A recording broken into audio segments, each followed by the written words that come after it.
Chapter 1. The Scarab's Whisper.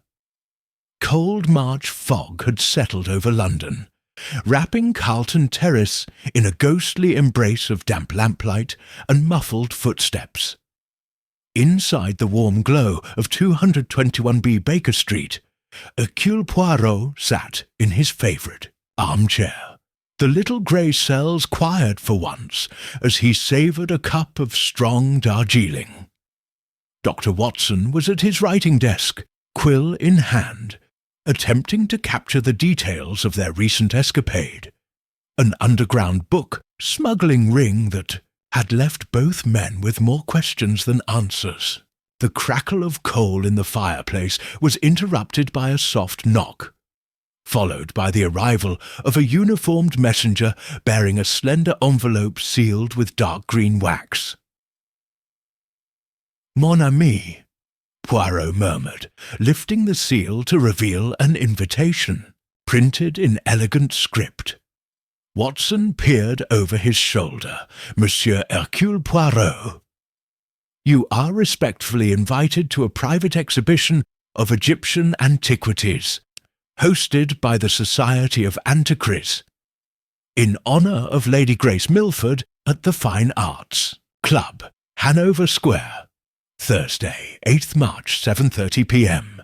Poirot's sharp eyebrows rose. "Egyptian antiquities, Watson.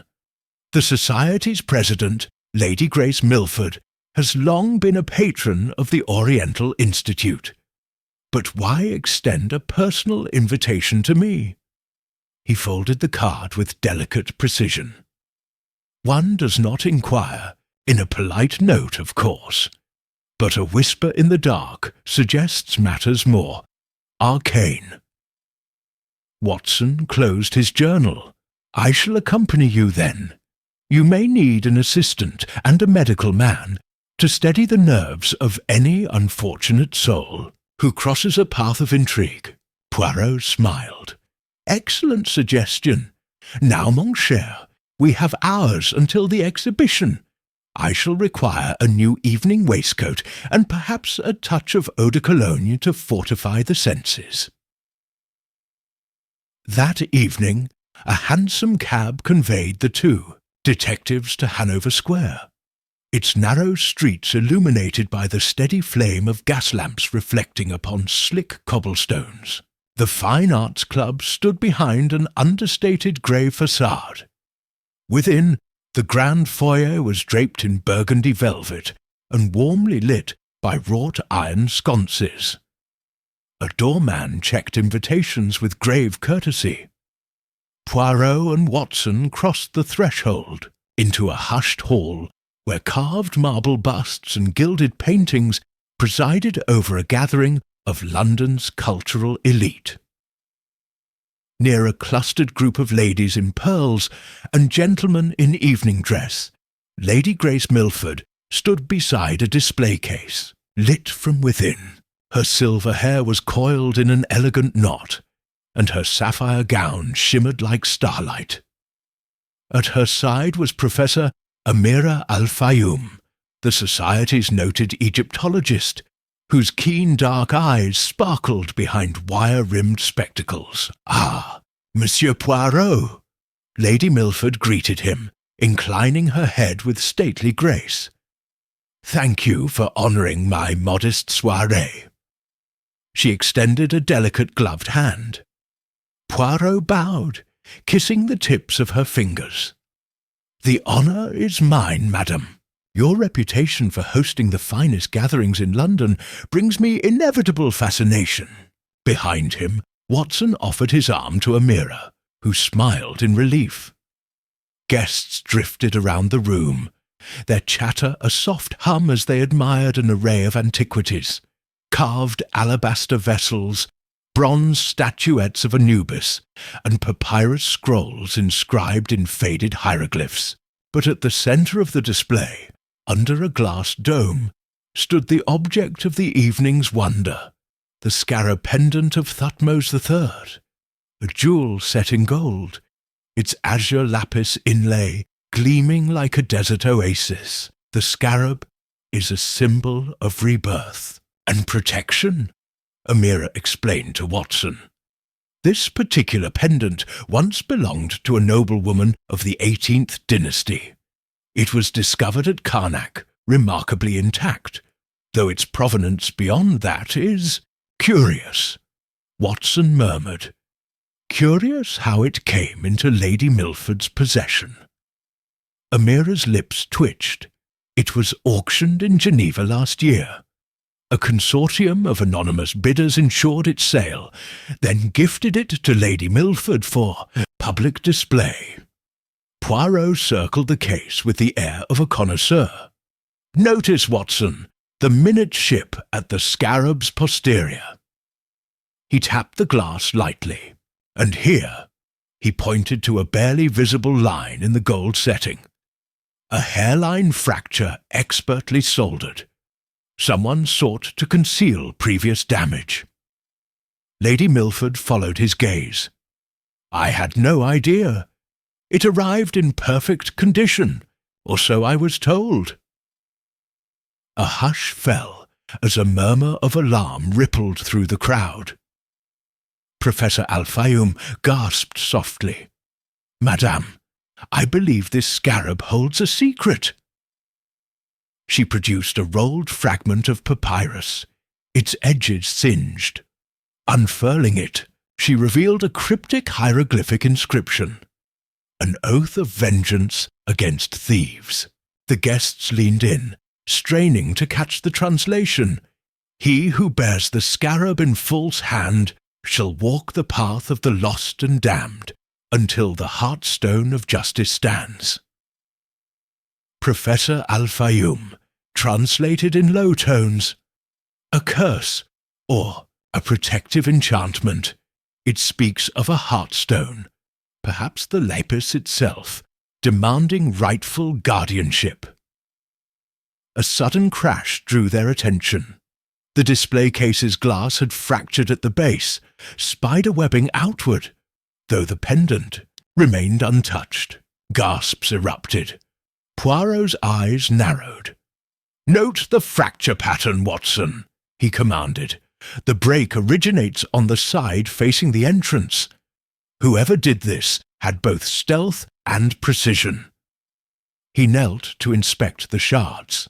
No chemical residue, so not an explosive mechanism. Rather, a mechanical release, perhaps a hidden latch forcing the glass inward. Watson's brow furrowed. "Madame, has anyone been near the case since we arrived?" Lady Milford's face paled. "Only my steward, Mr. Blake, made a routine check moments ago, and a gentleman lingering near the quarter panel just before the crash." Motioning to the corner, Poirot pointed at a tall figure in an embroidered Indian tunic. Colonel Reginald Fairfax, retired Intelligence Corps, now a collector of Eastern relics. Fairfax straightened at the gesture, his hawk-like gaze assessing. Poirot coolly. "Colonel," the detective intoned, "you were seen examining the scarab closely." Fairfax inclined his head. "I admired its craftsmanship, monsieur, but I had no desire to damage the display." Watson offered. "A criminal might use the crash to distract the crowd, seizing the pendant amidst the confusion." Lady Milford shivered. "Impossible! The pendant remained secured." She pointed to the empty lock, where the lapis beast once lay, the gold setting yawning like a deserted tomb. A collective gasp followed her gesture. Poirot stood adjusting his cravat. "Indeed, the pendant is missing." Panic rippled through the guests. Amira clutched Watson's arm. "But the dome is broken, the scarab gone. How?" Poirot's gaze swept the room. The thief anticipated the break, then lifted the pendant through a concealed aperture in the base of the case. He paused to examine a small brass hinge. "Observe, this hinge is adjustable. It rotates free on its pin, but locks when the glass is in place. One twist, and the dome can be lifted like a lid. He straightened. We are in the presence of a consummate opportunist. Lady Milford covered her mouth, but the pendant vanished in an instant. Poirot nodded. We must not despair. Let suspicion illuminate potential culprits. He pointed to the tunic of Colonel Fairfax. Reginald, when I spoke of distraction, you advanced toward the case, but you did not attempt to seize the pendant yourself. Why remain at a distance? Fairfax's voice was calm. To observe the reaction. The scarab intrigued me too much for reckless haste. Poirot's moustaches twitched. Curiosity is one thing, but a collector's impulse can border on obsession. He then regarded Lady Milford's steward. Bring Mr. Blake to me. The flustered steward arrived, bowing deeply. Monsieur, I only checked the temperature gauges. My master insists the pendant not be exposed to sudden heat or cold. Poirot studied the gauges. Set to the proper degree, yet you handled the dome just before the crash. Blake's eyes darted. Yes, monsieur, and I replaced the glass with a spare pane in case of hazard. Poirot raised a gloved finger. You knew of our gathering, yet you made no announcement of an accident. Instead, you continued your duties calmly. Why? Blake swallowed. I thought the glass was faulty. I meant no harm. Watson interjected. Then who? And where is the pendant now? Poirot closed his eyes, steepling his fingers. The answer lies in the scarab's own secret. The heartstone. Azure lapis glitters with inscriptions visible only under candlelight, and the thief likely knew to remove the pendant immediately to avoid detection by ultraviolet inspection. He opened his eyes. We must search the premises and the persons who knew of that secret. Colonel Fairfax, Professor Al-Fayoum, Mr. Blake, and perhaps others overheard mention of heartstones. But one more individual. A hush fell as Poirot fixed his gaze on a slender woman standing near the entrance. A quiet figure in a burgundy cloak, her face half hidden beneath a travel hood. She had not yet spoken a word, merely observing with cool detachment. Poirot took a step toward her. Mademoiselle, he called softly. She lifted pale eyes that glowed with intelligence. Yes, Monsieur Poirot? He asked, inclining his head. You arrived late, and yet you knew precisely where to stand to witness the crash, and to slip away unseen. She pressed her lips. Together. I came to see the scarab, she replied. I feared it would vanish. Poirot's moustaches twitched. And now you see that fear realized. She nodded, gloved hand drifting toward her cloak's folds. I beg your pardon. Poirot held her gaze. Every nerve in her face expressed a struggle between confession and denial. At that moment, the club door burst open, and a breathless constable announced, Excuse me, sir. An anonymous caller reports the pendant is en route to Liverpool Station on the Eidgewwunsch Midnight Express. A murmur swept through the assembly. Poirot gestured for silence. Mes amis, the scarab is not lost, merely displaced. The thief desires us to chase shadows. He turned to Watson. Let us proceed to investigate both, the station and these suspects. But first, mademoiselle, I implore you to remain here. As the gathering dispersed in a flurry of whispered theories, Poirot and Watson exchanged a glance of tense anticipation. Outside, the March fog enveloped. the street once more, hiding both conspirator and treasure in its swirling depths, and within the hushed chambers of the Fine Arts Club, the great detective's little grey cells began their relentless dance, tracing the path of a scarab's whisper toward the heart of an enigma that had only just begun. Chapter 2. The Midnight Express. The following morning dawned with a sky of cold, steely grey, and the March fog had given way to a chill wind that rattled shutters along Baker Street. Hercule Poirot stirred his teacup of Darjeeling with languid precision, his mind already turning over the evening's events. Across from him, Dr. Watson sat at the small writing table, polishing his spectacles as he reread notes on the scarab. Pendant of Thutmose III. "Watson," Poirot said at last, setting down his cup, "we have learned that the pendant is en route to Liverpool Station on the Midnight Express. The informer claims he saw it consigned to a gentleman purporting to represent a Mr. Percival Marchand of Manchester." He tapped the envelope of the anonymous tip. "Yet we must not rely entirely on hearsay. We shall confirm the facts ourselves." Watson rose, striding to the window.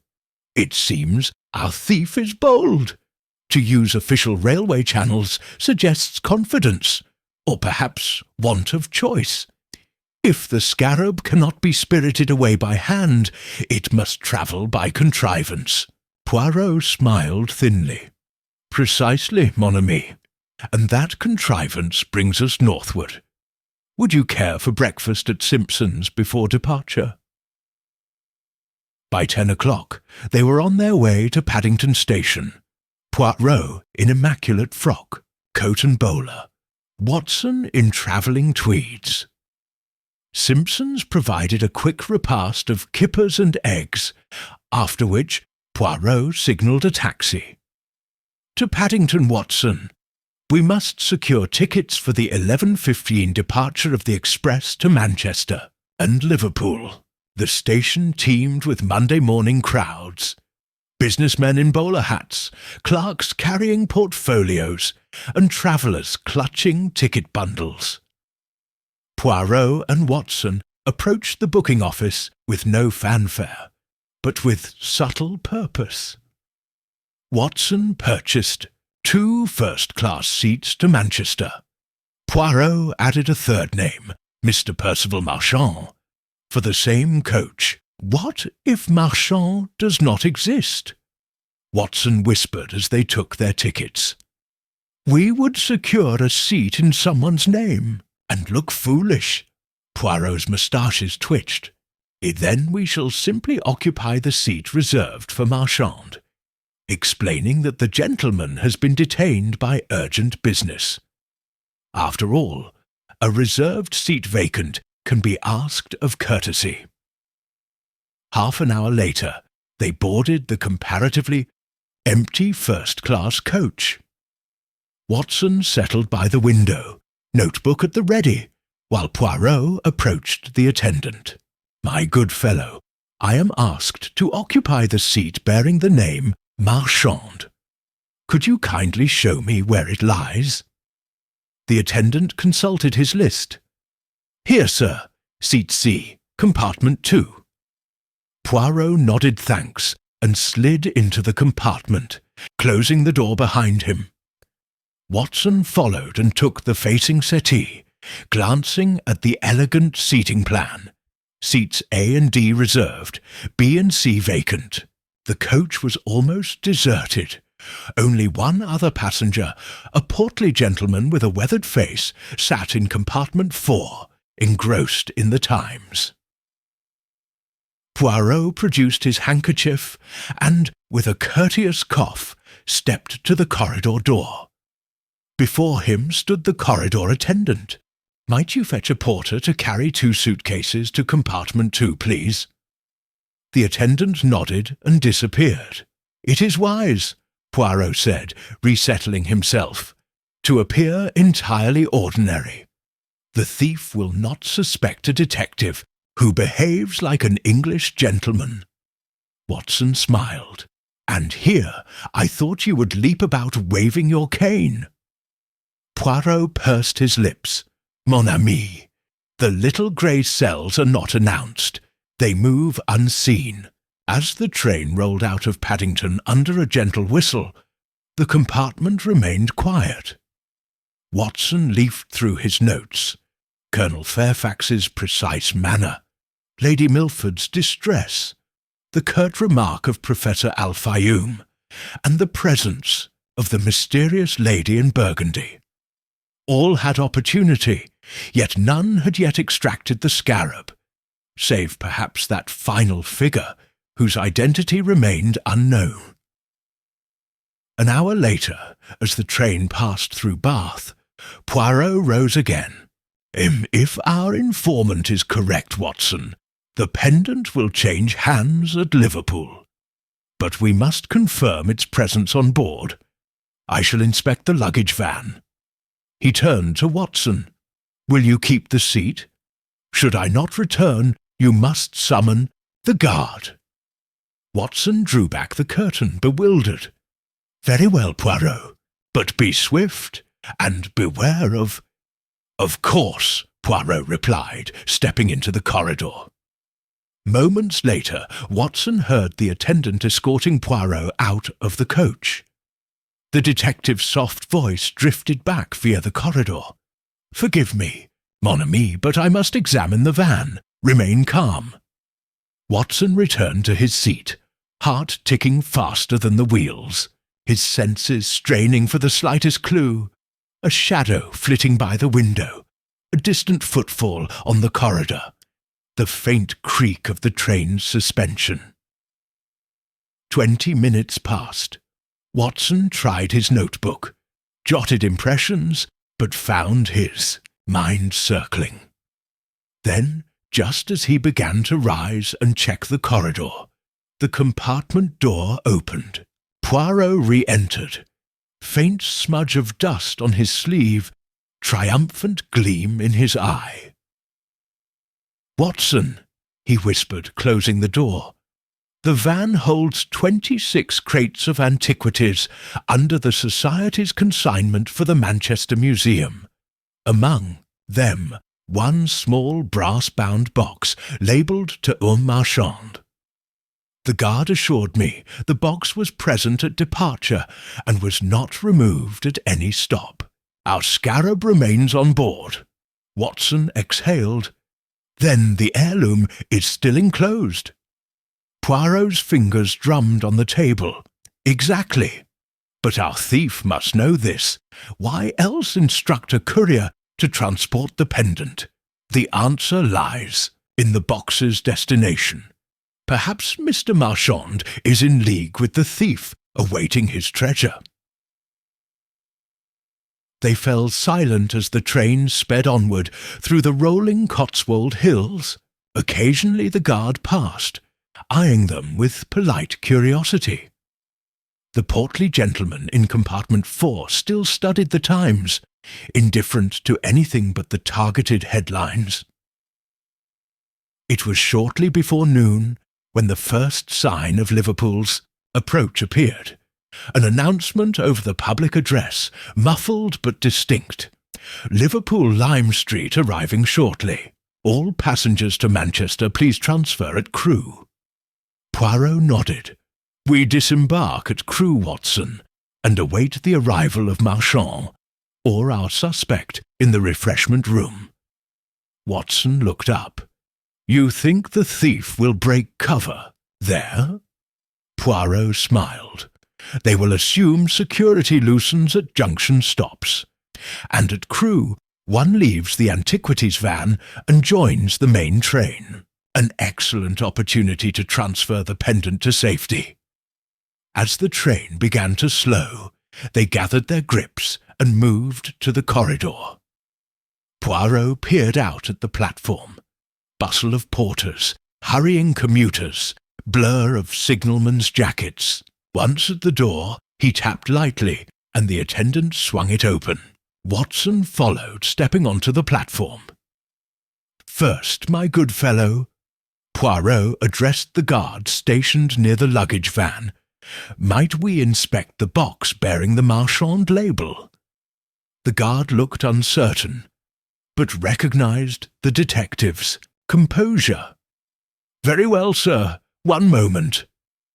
He unlocked the van, and together they peered inside. There lay a row of crates and one small dark wooden box, secured with leather straps and stamped Monsieur Marchand. Prying open a latch, the guard restored the straps. Poirot nodded and closed the door. "All present." Watson's brow creased. Then where might Marchand be? Poirot raised a finger. "He is likely in the refreshment room, drinking tea. We proceed." They quickened their pace toward the station's elegant buffet, a grand Victorian hall of polished wood and brass, fixtures. A trio of porters carried teacups and plates through the aisles. Officers studied timetables, and travellers queued for coffee. Poirot led Watson to a small table near a frosted window, then surveyed the crowd with minute concentration. "There," he murmured, nodding toward a gentleman in a tweed overcoat, sitting alone with a teacup, cufflinks glinting.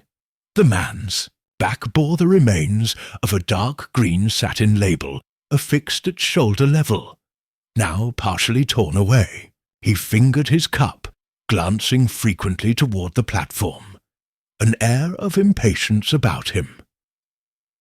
Watson whispered, "Could that be Marchand?" Poirot inclined his head. "We shall discover." He approached the man, bowing with formal courtesy. "Pardon my intrusion, sir, but might I share your acquaintance? I am a fellow passenger from Paddington, and you are undoubtedly Mr. Percival Marchand."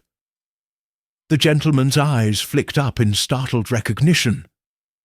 I am indeed that name." Poirot allowed a polite smile. "Excellent. Pray permit me and my colleague to join you while we await our Manchester connection."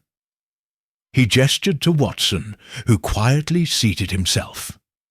The three formed an unlikely trio. Poirot, with his refined moustaches, Watson, upright and earnest, and Marchand, a tall man, hair prematurely silvery, face drawn with tension. A waitress arrived to take their orders, and once alone, Poirot leaned forward. "Mr. Marchand, I must confess, I am an admirer of Egyptian antiquity. I could not help noticing your interest in the scarab pendant last night." Marchand's eyelids fluttered. "You saw me? I assure you, monsieur, I had no intention of theft." Poirot waved away the protest. "Certainly not. Yet you arranged for its transit northward. Pray, what was your purpose?" Marchand's trembling hand cupped the teacup. My late uncle bequeathed me a collection of Egyptian scrolls. He asked me to hide them from war's chaos. This pendant, it was to be the keystone of my private museum in Manchester. No more. Watson leaned forward, and yet the pendant vanished from its case. Marchand swallowed. "I never removed it. I saw the box sealed, entrusted to the guard." Poirot's eyes glittered. Then the thief must have exchanged the scarab for a convincing replica within the box itself, ensuring that the wooden crate would bear the authentic look of security. Marchand shook his head. "Impossible. I examined the interior crates. Je myself." Poirot tapped his cane. "All the more reason to search those crates now, Watson." Rising, he beckoned the guard, who appeared swiftly. "Please unlock the van once more. We must inspect all boxes within." Marchand paled. "Monsieur, I beg you, The crates are sealed under museum authority." Poirot's voice remained gentle. "For today's sake, trust my deductions." Reluctantly, the guard obliged. Back at the van, the guard lifted the latch, and the box was opened. Inside lay, astonishingly, an identical scarab pendant set in gilt, a perfect forgery. Poirot produced a small magnifier and examined the lapis. "Note the absence of the hairline fracture repair on this piece. A fine copy, but lacking the furtive solder. Watson, take careful stock." As they reassembled on the platform, Poirot turned to Marchand. "You see now that the original scarab has been removed. Only the replica remains. But the original must still be on board in another crate." Watson's eyes widened. "Then the thief has hidden the real pendant among the other antiquities, trusting we would overlook it." Poirot nodded. "Indeed, and that crate is destined for Manchester Museum, not Liverpool. The message to Liverpool was a decoy." Marchand's face crumpled. "My uncle's bequest." Poirot raised a hand. "Your uncle meant well, but your eagerness enabled subterfuge. We must retrieve the correct crate at Manchester." The detective glanced at Watson. "Shall we proceed?" Watson closed his notebook with satisfaction. "And recover the scarab at last." Poirot allowed himself a small smile. "Onward to Manchester, mon ami, and the unveiling of the Heartstone's true path." As the train whistled in readiness, they climbed aboard once more, their spirits buoyed by fresh purpose and the promise of justice yet to be served. Chapter 3. Shadows at Manchester Station. The mid-afternoon sun shone weakly through the high arched windows of Manchester Central Station, its pale beams refracting on the polished marble floor in fractured patterns of gold and grey. Patients in bowler hats, labourers in flat caps, and merchants in immaculate frock coats milled about the great hall. Porters wheeled barrows of trunks and crates toward waiting vans, and overhead the great clock ticked with implacable precision. Into this throng stepped Hercule Poirot and Dr. Watson, their expressions composed but alert. Poirot paused before the Oriental Institute's crate, its label bearing the Society's seal freshly stamped and secured by neat leather straps. He studied the footman's brisk movements as he loaded the crate onto a small trolley, then let his gaze drift to the platform exit. There, beneath a canopy of beats and whistles, a tall figure in a dark overcoat lingered, half shadow, half man, watching with an intensity that sent a ripple of unease through Poirot's little grey cells. Watson felt it too. He kept close to Poirot as they thanked the porter and followed at a measured distance. "He is waiting," Poirot murmured, voice low. "Our thief, Watson, believes the pendant will emerge from this station unguarded. But we must not give chase in the open. Better to draw him away from public view." He led Watson along a side corridor lined with wrought iron pillars and tiled in black and white diamonds, their footsteps echoing like a whispered promise. "Let us reach the service yard, that alley between the northern wing of the station and the old freight offices. There we may confront him without drawing undue attention." A porter directed them through a narrow gate and into the concrete paved yard beyond. Here the hubbub of the main hall was reduced to distant clatter and mechanical hiss. A series of low, soot-stained sheds stood to one side, their doors half closed, revealing stacked crates and discarded packing straw. The air smelled of coal smoke and oil. Poirot signalled for the trolley carrying the pendant crate to pause, then turned to Watson. "Wait here," he whispered, "while I lure our man into the open." With that, Poirot advanced along the row of holds, his gait calm and assured, as if on a simple afternoon stroll. From behind a crate marked "Fragile Egyptian Antiquities," the cloaked figure emerged, silent as a wraith. His face remained obscured by the collar of his coat and a wide-brimmed hat pulled low. Poirot halted a few paces from him and bowed politely. "Excuse me, sir," he began in his precise French-tinged English, "but I fear this is private property. Are you here on legitimate business?" The stranger's voice, when it came, was a hushed rasp. "Monsieur Poirot," he said evenly, "I take it you are protecting that crate." Poirot smiled thinly. "One must protect that which one values, and I would not have such a treasure fall into indifferent hands." The man stepped closer. "I only seek fair recompense for the pendant's safe return." Poirot raised an eyebrow. "Fair recompense or blackmail?" The man's jaw tightened. "Call it what you will. I hold the leverage."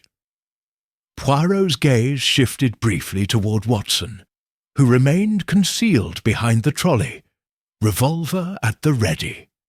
Then back to the stranger. "If you wish recompense, demand it of those who commissioned the pendant's transport. Lady Milford or the Oriental Institute." The man laughed softly. "They are too far away, monsieur. I am here, and I will have what is due." He reached into his coat and withdrew a slender envelope, green wax seal cracked, and tossed it on the ground. "Your lady will find terms inside." Poirot saw the emblem stamped on the wax, a stylized scarab beneath crossed feathers. "The mark of your society?" he asked quietly. The man's eyes flashed. "The mark of my guild." With a curt nod, he melted back into the shadows between the sheds and vanished from view as if the fog itself had swallowed him. Poirot bent to retrieve the envelope, and Watson slipped from behind the trolley to join him. The envelope contained a single sheet of heavy parchment, neatly written in black ink. "To the esteemed protector of the scarab, present this note to Lady Grace Milford at midnight, and come alone to the canal side lock gates, Ordsall Lane. The pendant's freedom depends on your compliance. No police, no witnesses." The Eagle Poirot's moustaches twitched. "The Eagle," he repeated. "A new player enters the stage, Watson. Someone more organized than a lone thief." Watson frowned. "A guild, a society, like the Société des Amis de l'Art in London." Poirot shook his head. "More clandestine, I suspect, with broader reach. The canal side meeting signals an urgency, yet an opportunity." He pocketed the note and signalled to Watson. "We must return to the station and ensure the crate remains under guard. Then arrange our own attendance at this rendezvous." Watson removed his revolver from his coat and slipped it into his pocket. "And forbid the police's presence." Poirot smiled. "Precisely. So that the Eagle cannot claim they thwarted him by brute force." Back in the station yard, the trolley resumed its journey toward a waiting van. Poirot and Watson trailed at a respectful distance, weaving through a procession of loaded trucks. They witnessed the crate being transferred into the van's hold and the door secured with a heavy padlock. Poirot knelt to examine the lock. "Solid, but not invulnerable," he murmured, producing a slender pick from his coat pocket. In a few deft movements that only he could perform so quickly, the lock clicked open. He replaced it with a faux duplicate, sealing it once more. "Watson," he said, standing, "when they next inspect, they will believe the original lock intact. Now, go to the station master's office and request 2 police escorts to, or rather, away from, the canal meeting." Watson nodded and dashed off. Poirot stayed beside the van, studying the windowless sides for any sign of tampering. Satisfied, he followed Watson into the station proper. In the station master's office, a flustered clerk listened to Watson's request. "Police? To accompany a private citizen to an unlawful rendezvous," the clerk protested. Watson flashed his professional credentials. "I am Dr. John H. Watson, M.D. I accompany Monsieur Poirot in a matter of utmost discretion, sensitive, antiquarian property. We seek protection, but not interference." The clerk's eyes widened. "Ah, Monsieur Poirot. Yes, the police will escort you, if you sign here." He slid a form across the desk. Watson signed, and 2 uniformed constables were dispatched under the confused clerk's instructions to provide an escort to the canal. Unbeknownst to them, the constables were to be left behind at the lock gates, while Poirot and Watson slipped away under cover of anonymity. With the paperwork complete, Poirot and Watson re-entered the station yard just as the van's driver climbed into his cab. They approached casually, and Poirot tipped his hat to the man. "Kind sir, might we inspect the cargo manifest for confirmation of the crate's contents?" The driver, a broad-shouldered man in greasy overalls, nodded absently and produced the manifest from his coat pocket. Poirot scanned the entries. Crate 27. Label, Oriental Institute. Manchester. Crate 28. Egyptian vase. Crate 29. Assorted scrolls. Crate 34. Sealed by Society. Poirot ran his finger along the line. "Which crate bears the scarab?" he asked. The driver squinted. "It's 27, surely. The boss told me it's special." Poirot handed back the manifest. "Merci, monsieur." He slipped a small piece of chalk into his pocket. "Watch this," he murmured to Watson. With a light stroke, he chalked a tiny mark on the corner of the crate, bearing the scarab. A subtle cross no casual observer would notice, but visible to his keen eye. If the eagle attempts a second theft, we will know at once. Leaving the crate under the driver's watch, Poirot and Watson exited the station by a side door and made for Ordsall Lane, following the narrow canal towpath that wound behind rows of brick warehouses. The late afternoon light began to fade, and the air turned cool and damp. Fog drifted across the water in rolling veils. Lamps affixed to the warehouse walls cast pools of pale illumination, leaving broad swathes of darkness in between. A perfect stage for clandestine exchange. Poirot paused beneath a lamppost, checking his watch. 5 minutes to the appointed hour. Watson checked his revolver and adjusted his overcoat. At precisely the stroke of 5:30, a solitary figure appeared from the shadow of the nearest warehouse door. The same tall man in the dark overcoat, now removing his hat. He stood before a heavy iron gate that spanned the canal's narrow channel, its rusted bars imposing against the velvet night. A small lantern swung from his hand. casting a halo of trembling light.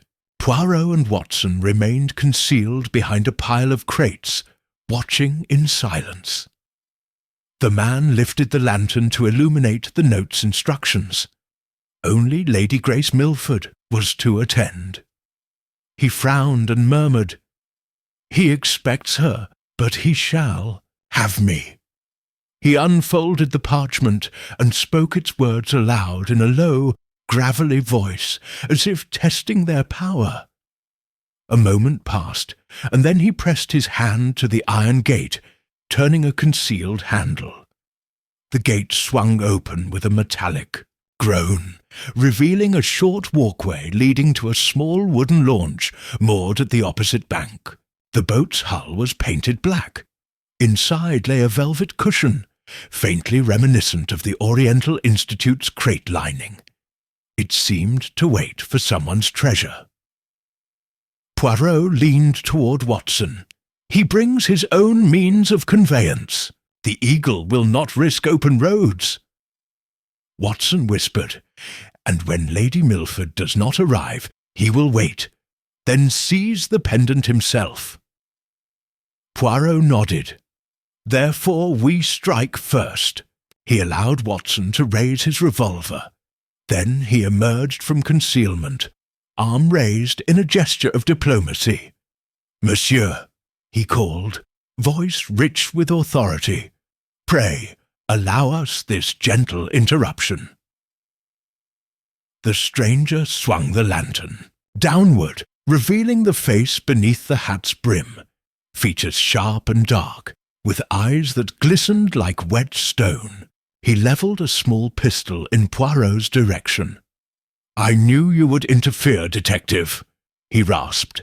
"I knew too much about you, but I never thought you so daring." Poirot smiled unmoved. "Daring to protect art. Your pistol would do well in less noble pursuits, monsieur." The Eagle's lip curled. "Noble? My guild preserves treasures from the ravages of ignorance." Poirot's moustaches twitched. "By theft and intimidation? No, you forced our hand." He motioned to Watson. "Seize him!" Watson stepped forward, but the stranger cocked his pistol. "One step, Doctor, and you will wish you had not." Poirot raised a finger. "Very well." He addressed the Eagle calmly. "Return the pendant to Lady Milford. Disavow your claim, and the matter ends with honour preserved. Refuse, and the police will find you drowned in the canal by dawn." He indicated the water's edge, where the canal lapped quietly. The Eagle hesitated, face conflicted. Moments stretched. The air pulsed with tension. Then, with a bitter laugh, the stranger lowered his pistol. "You have bested me, detective."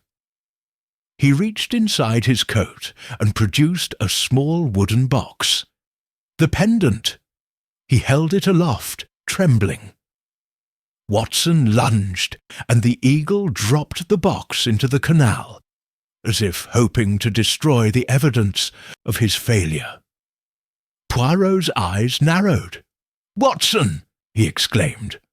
Watson dove forward, plunging into the icy water. Poirot remained on the bank, helpless as the box bobbed away. The Eagle seized the moment, turning and sprinting along the towpath into the gathering fog. Watson emerged moments later, clutching the crate's genuine lockbox, now afloat in the canal's shallow current. He cradled it protectively before, wading to the bank. Poirot rushed forward and retrieved the box before it drifted under the iron gate. He tapped the lid. It held fast. He opened it to reveal the scarab pendant, nestled on its velvet cushion, unscathed. He rose, dripping wet, and handed it to Watson. "Our treasure, mon ami. All is well." They leant against the canal's edge, breathless in the damp air. Poirot's eyes followed the receding footprints of the eagle.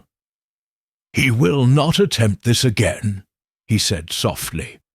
"And if he does, he will find our little grey cells ever vigilant."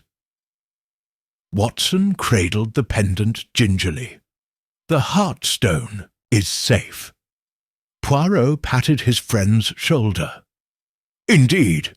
Now, let us return to Manchester Central, before news of this encounter spreads and the station descends into chaos." He tucked the pendant inside his waistcoat. "We have earned a quiet triumph tonight." As they trudged back along the mist-damp towpath, the canal's dark waters reflected the glow of distant lamps, and the city's pulse thrummed faintly behind them. London's greatest detective and his steadfast companion had prevailed once more, safeguarding an artifact of millennia, with wit, courage, and the unshakable bond of friendship. The scarab pendant of Thutmose III would continue its journey under proper guardianship, its enigma intact, its promise fulfilled. Chapter 4. Midnight at Ordsall Lane. The stools of night had begun to crowd Manchester's skyline when Hercule, Poirot, and Dr. Watson reunited with Lady Grace Milford at the Midland Hotel, her modest suite lit by the warm flicker of a single hearth. The sconces cast dancing shadows on the tawny wallpaper, and in the small sitting-room a silver tray bore steaming tea and crystal glasses of brandy. Lady Grace, draped in a sable travelling cloak, fingered the scarab pendant's ebony case with trembling elegance. "Monsieur Poirot," she whispered, "this note—" She handed him the parchment marked in ornate script. "Present this note to Lady Grace Milford at midnight, and come alone to the canal-side lock gates, Ordsall Lane. The pendant's freedom depends on your compliance." The eagle Poirot inclined his head, expression inscrutable. "Madame, you need not come alone. I remind you that the eagle's instructions were meant to intimidate. We shall attend together, in prudent company." Watson poured brandy into 3 glasses. "Your safety is paramount, Lady Grace," he said gently. She accepted the glass with a grateful smile. By 10 minutes before 11, the trio, accompanied by 2 plainclothes constables, stood beneath the low lanterns that lined Ordsall Lane's canal embankment. The water's surface lay smooth as onyx, broken only by the occasional drip of condensation. The old lock gates, heavy beams of timber and wrought iron, loomed in gloomed silhouette. A freight launch bobbed moored against the far bank, its black hull merging with the night. Poirot, trench-coated and gloved, surveyed the scene with steely calm. "Constable Parker," he called softly, "remain here and await my signal. Should the eagle appear, do not intervene until I give the word." The young officer saluted and melted into shadow behind a warehouse door. Poirot turned to Lady Grace. "Madame, conceal the pendant's case within your muff. Watson and I will flank you." She nodded, lifting the bejewelled box inside her fur muff. At the stroke of midnight, a whisper of movement betrayed the eagle's presence. A figure stepping from the dark of the adjacent towpath, hat pulled low, coat collar turned up. He paused before the gates, unfolding a silken kerchief to wrap around his face. With deliberate slowness, he removed the kerchief, revealing sharp cheekbones and dark, determined eyes. Holding the note aloft in one hand, he addressed Lady Grace in a low voice that carried across the water. "Madam, You are punctual. You have the scarab." Lady Grace stepped forward, voice firm despite her quivering heart. "Yes, the eagle. By what right do you demand it?" The figure cast a glance toward the waiting launch. "By the right of necessity," he replied. "The pendant belongs to those who understand its power, and you have displayed it to crowds. It must return to safety." Poirot's moustaches twitched. "And what of the Oriental Institute? They are its rightful custodians." The eagle's eyes glinted. "They lack vision, monsieur. Only I can preserve the scarab's legacy." Watson advanced, hand at his holster. "Sir, this is theft. You will surrender yourself to the constabulary."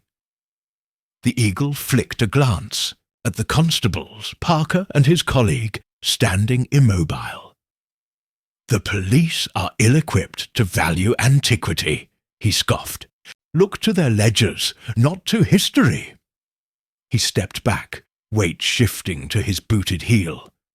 "And now, Lady Grace, place the pendant on the cushion aboard my launch, or I will cast it into these waters and drown both treasure and tale." De dix. Tense silence fell. Lady Grace nodded, trembling, and withdrew the case from her muff. Poirot interposed himself. "Madame, allow me."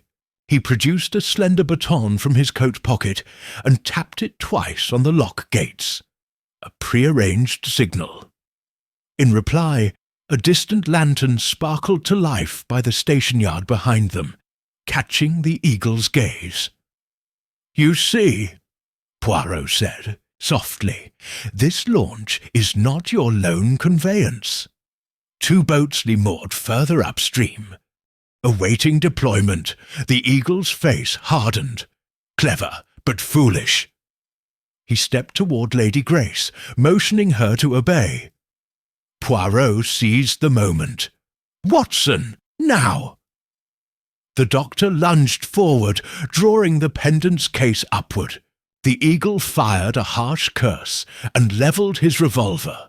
But at that instant, Constable Parker sprang from concealment, striking the man's arm and sending the barrel off target. Simultaneously, the second constable emerged, training his service weapon. The eagle staggered, staring at the flashing lanterns. Poirot advanced with swift courtesy.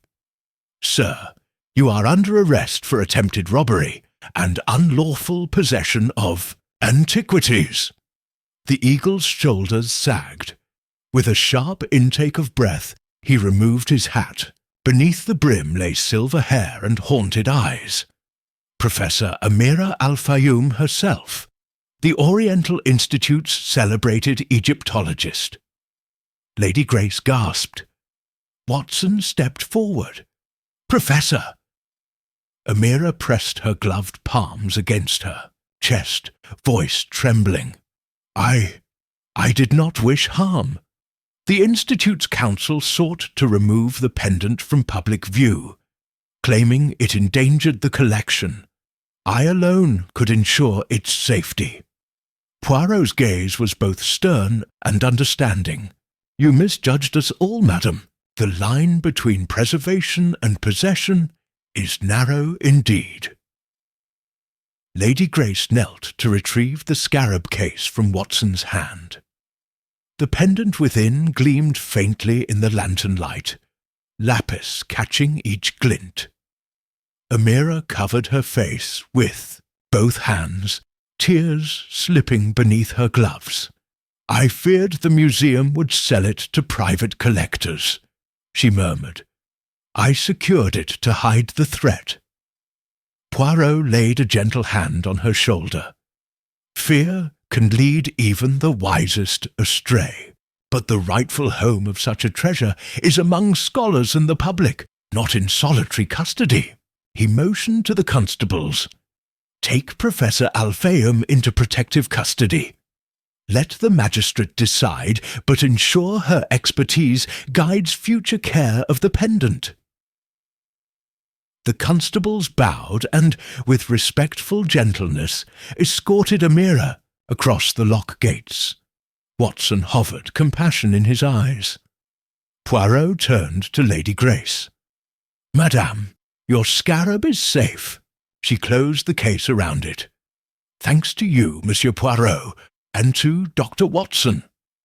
Above them, a lone star glittered through the clearing mist. The canal's waters lapped quietly, as though applauding the triumph of reason over secrecy, and of friendship over fear. Poirot inhaled the night air deeply. "We are reminded, mes amis, that vigilance and compassion must walk hand in hand, lest noble intentions give birth to betrayal." Lady Grace nodded, her voice soft. "And I shall guard the scarab with renewed faith in its guardians." Tutsi. A final glance at the lock gates, now swinging empty. Poirot led the way back toward Manchester Central, Watson at his side and Lady Grace following, cradling the case against her heart. The echoes of midnight's drama receded into the mist, leaving behind the certainty that, for once more, the little grey cells had outwitted darkness itself. Chapter 5. Return to Baker Street. The morning after their midnight confrontation at Ordsall Lane found Hercule Poirot and Dr. Watson once more in the familiar confines of 221B Baker Street. A crackling coal fire banished the damp Manchester chill, and the little grey cells of Poirot whirred with renewed purpose. He sat behind the tea-table, the scarab pendant itself laid upon a velvet cushion as if a sacred relic, while Watson made notes by lamplight. "Mon ami," Poirot began, tracing the lapis's carved underbelly with a gloved fingertip. "We have recovered our prize, but the true enigma remains. Who is the eagle, and what network protects such a guild?" Watson peered over his spectacles. Professor Al-Fayoum's betrayal suggests a prison of fear rather than greed. She believed herself the pendant's sole guardian. But by what mechanism did she learn of its wax-sealed summons? Poirot's moustaches twitched. "Precisely. We must trace the green wax, the scarab emblem stamped upon it, to its source. Only then shall we unmask the guild's London cell." After breakfast, Poirot dispatched Watson to the British Museum's Conservation Laboratory under the pretext of routine curatorial consultation. There, Watson's medical eye for detail would aid in analysing the wax's composition and paper's boucous fibre. Poirot himself walked to the city's journal office, where he consulted the Society of Antiquaries visitor log for the Hanover Square exhibition. He discovered two anomalies: a Mr. Percival Marchand, already accounted for, and a Mrs. Beatrice Cameron, whose name matched no known society member. A discreet inquiry through municipal directories revealed Mrs. Cameron as proprietress of a private antiquarian bindery in Bloomsbury. "Watson," Poirot announced upon returning, "our guild's communications cross both papermaking and antiquarian trades. We shall interview Mrs. Cameron." That afternoon, the Baker Street duo set off for Doughty Street. Mrs. Cameron's bindery was a narrow shop stacked floor to ceiling with vellum-bound tomes and jars of coloured pigments. The proprietor, a slender woman in her 50s with keen grey eyes, greeted them with polite reserve. "I recall the wax seal," she admitted, drawing them into a back room. "It is a custom blend of beeswax and damo resin, coloured with chromium green. I created it for a private client, highly secretive, requested anonymity paid handsomely. Poirot pressed gently. Any mark in your ledger? Cameron hesitated, then produced a well-worn account book. She flipped to a single entry dated 2 weeks prior. GAT, 12 seals. When Poirot asked her to expand the initials, she shook her head. They insisted we use code. I am bound to secrecy. Watson noted the trembling in her hands. Fear binds her, Poirot, he observed softly. She knows something of consequence. Returning to Baker Street, Poirot set Cameron's ledger aside and turned to the Pendent's case. In the lining's folds, he discovered a nearly invisible slit, an ingenious secret compartment. Inside lay a scrap of papyrus identical to the hieroglyphic curse scroll exhibited in Hanover Square. This fragment bore a second inscription, a series of cuneiform numerals. A cipher, Poirot murmured. We must decode it. Watson fetched cipher discs from his satchel, tools they had used on previous cases. Together they aligned the numerals against a Mesopotamian code table. The message read, Meet at the Pyramid Court, Covent Garden, tonight at 8. Bring only the scarab. As dusk fell, they prepared for the rendezvous. Poirot donned his evening coat. Watson strapped on his service revolver. Lady Grace Milford's carriage awaited in Russell Square, ready to transport the Pendent safely, for the invitation seemed aimed again at her. But Poirot insisted she remain at Baker Street under the watchful eye of Mrs. Hudson, fearing another midnight gambit. This time, Watson, we go unaccompanied. Police would only spook the eagle, Poirot explained. Watson nodded. I shall drive the carriage, disguised as your valet, ready to spring to your aid.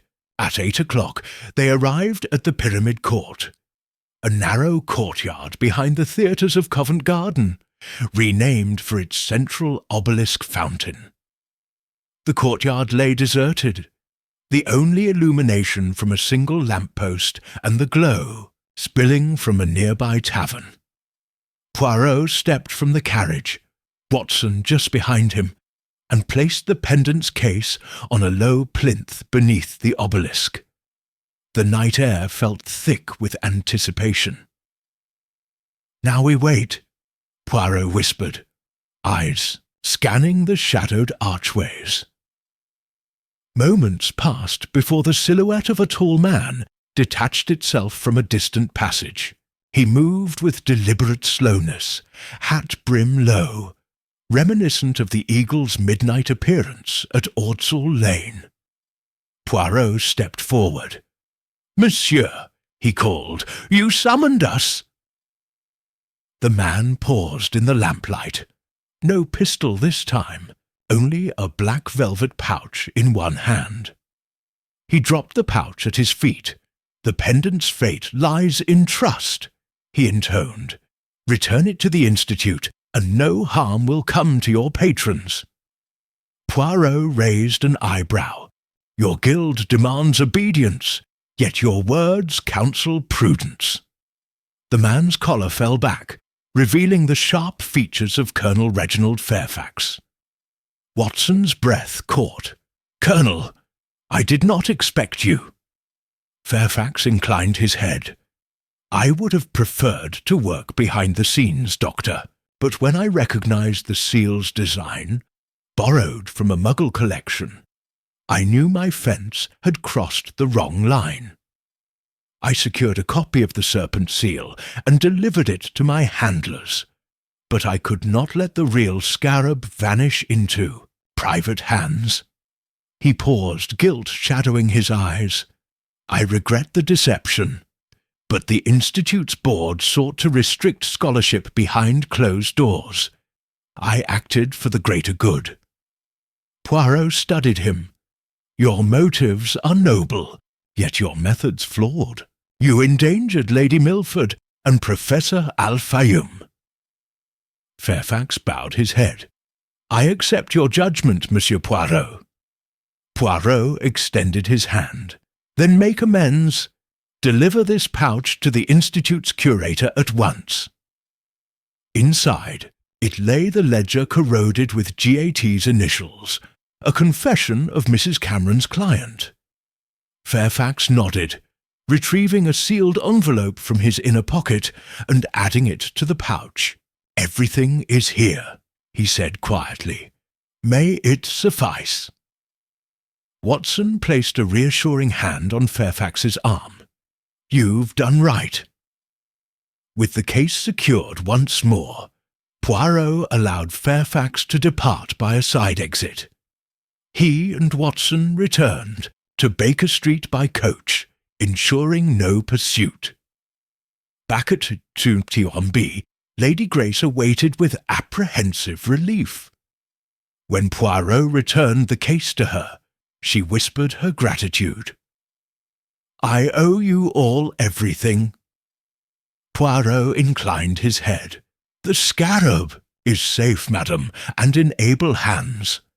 But let us remember that the paths of antiquity and ambition often wind into shadows. Vigilance and compassion must guide every step." Watson poured celebratory tea as the fire crackled.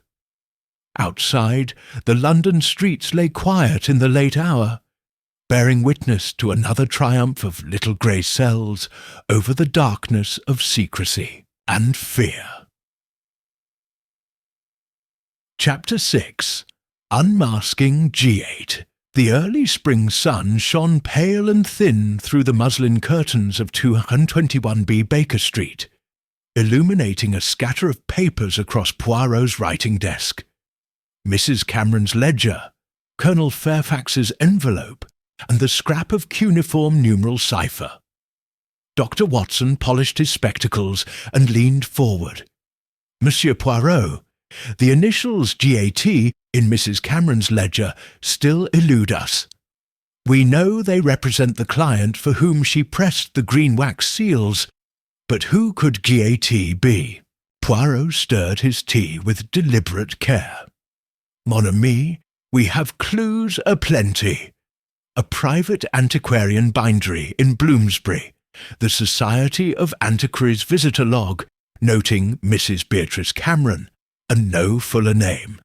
And now, Colonel Fairfax's letter reinforcing our suspicion that the Guild's London cell reaches into high society. We must cross-reference the Society's membership roster with those initials. At midday, they journeyed to the Society of Antiquaries headquarters on Burlington House.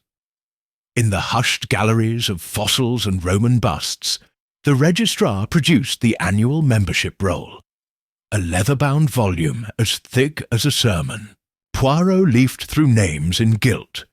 Grace A. Treadwell, George A. Thornton, Gwendolen Alexandra Trent. He paused at the last entry.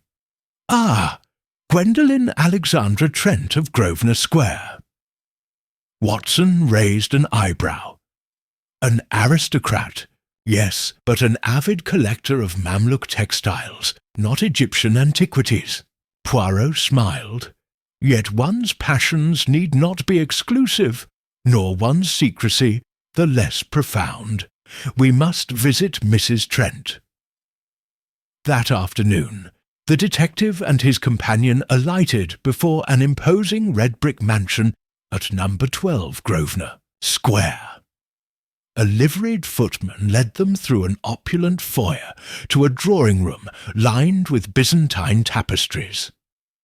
"Mrs. Trent will see you presently," he announced with formal courtesy. Moments later, Gwendolen Alexandra Trent entered, tall, poised, draped in charcoal silk, her steel-grey eyes both welcoming and wary. Poirot bowed. "Madame, forgive our abrupt intrusion. We seek only the truth of your connection to GAT, listed as Mrs. Cameron's client." Trent's colour did not rise. But her composure flickered. I engaged Mrs. Cameron to create seals for my private collection of illuminated manuscripts, nothing more, she said evenly, and I commissioned a dozen seals bearing my cipher to mark vellum edges. Poirot inclined his head. Of course, yet the seals used on the parchment note to Lady Milford bore your initials, and an emblem drawn from a Muggle seal I recognise in your collection. Trent's eyes narrowed. I confess I value confidentiality. I feared news of the scarab pendant's location might draw unscrupulous buyers, so I authorised Mrs. Cameron to prepare seals I could supply to a trusted guardian. Watson interjected, and that guardian was Professor Al-Fayoum. Trent glanced toward the window, gaze drifting to Kensington's treetops. Amira pleaded with me. She spoke of the pendant's fragility, and of the Institute's propensity to loan artefacts recklessly. I feared for its safety. Poirot's moustaches twitched. So you enlisted the help of a clandestine network, the guild who call themselves the Eagle, to spirit the pendant away from public exhibition. She covered her face with a gloved hand. It was a mistake. I acted in fear, not malice. Poirot stepped closer. Fear is a powerful motivator, but justice demands transparency. You endangered Lady Milford and placed a priceless relic at risk. Trent drew a steadying breath. I understand, Monsieur Poirot. I wish only to restore the pendant to its rightful custodians, without sensational headlines or auctioneers' hammers. She reached into her reticule and withdrew a sealed envelope bearing the corner fold of Mrs. Cameron's ledger. This is my formal confession. GAT stands for Gwendolen Alexandra Trent. I authorized the seals, I arranged the meetings, and I instructed Professor Al-Fayoum and Colonel Fairfax to preserve the scarab. I now renounce all claim and ask that you return the pendant to the Oriental Institute and see that it is displayed with appropriate scholarship. Poirot accepted the envelope with a nod. Your confession will suffice, madame.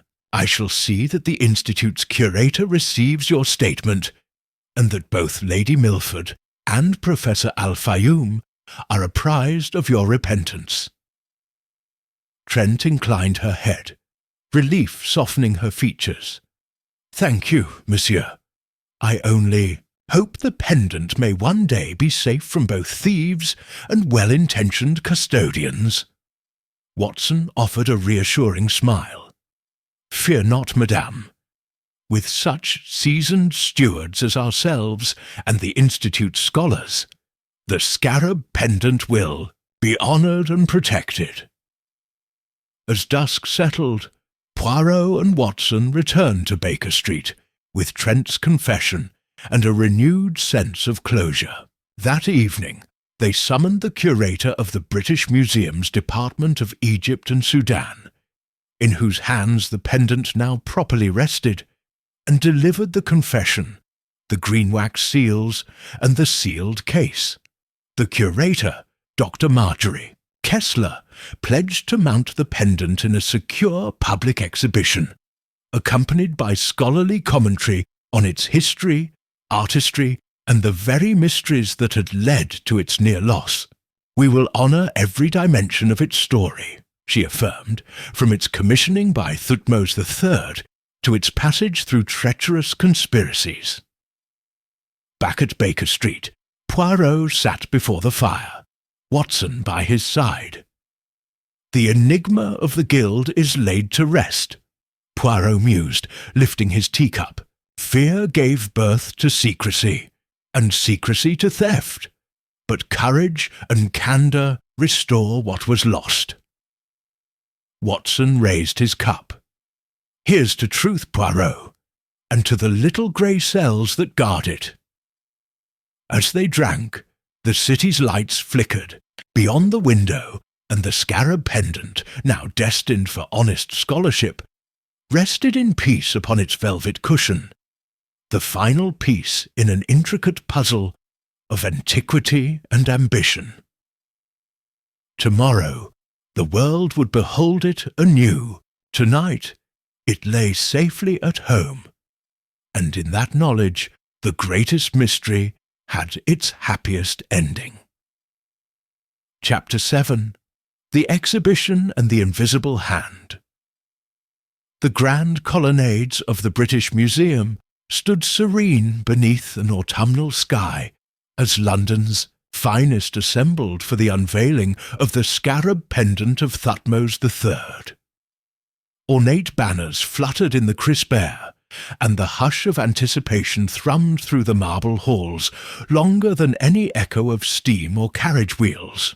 Hercule Poirot arrived alongside Dr. John H. Watson just before 10 o'clock in the morning, welcomed by the curator, Dr. Marjorie Kessler, whose pride in the display shone brighter than the gilt bronzes and alabaster sarcophagi lining the corridors. Lady Grace Milford stood nearby in a discreet mourning veil, her gaze soft with expectation. Gwendolen Trent, still pale from her recent ordeal, appeared resolved as ever in a tailored navy coat. The little grey cells of Poirot quivered with their final task, to ensure the pendant's safety not by elaborate intrigue, but by vigilance against the subtle occurrence of human covetousness. Within the specially erected gallery, a single pedestal bore a glass vitrine of polished crystal. Beneath its dome, cushioned on blue velvet, the lapis scarab gleamed in its golden setting as though lit from within by the desert sun. A placard described its provenance. Looted from Karnak and lost for centuries until rediscovered by the Société des Amis de l'Art, its journey now complete in public trust. Poirot's moustaches twitched as he surveyed the sturdy brass locks and the network of alarms concealed beneath the parquet floor.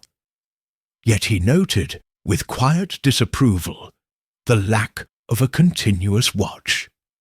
The security guards on station wore polite expressions and thick gloves, but their casual glances betrayed no true awareness of the pendant's worth.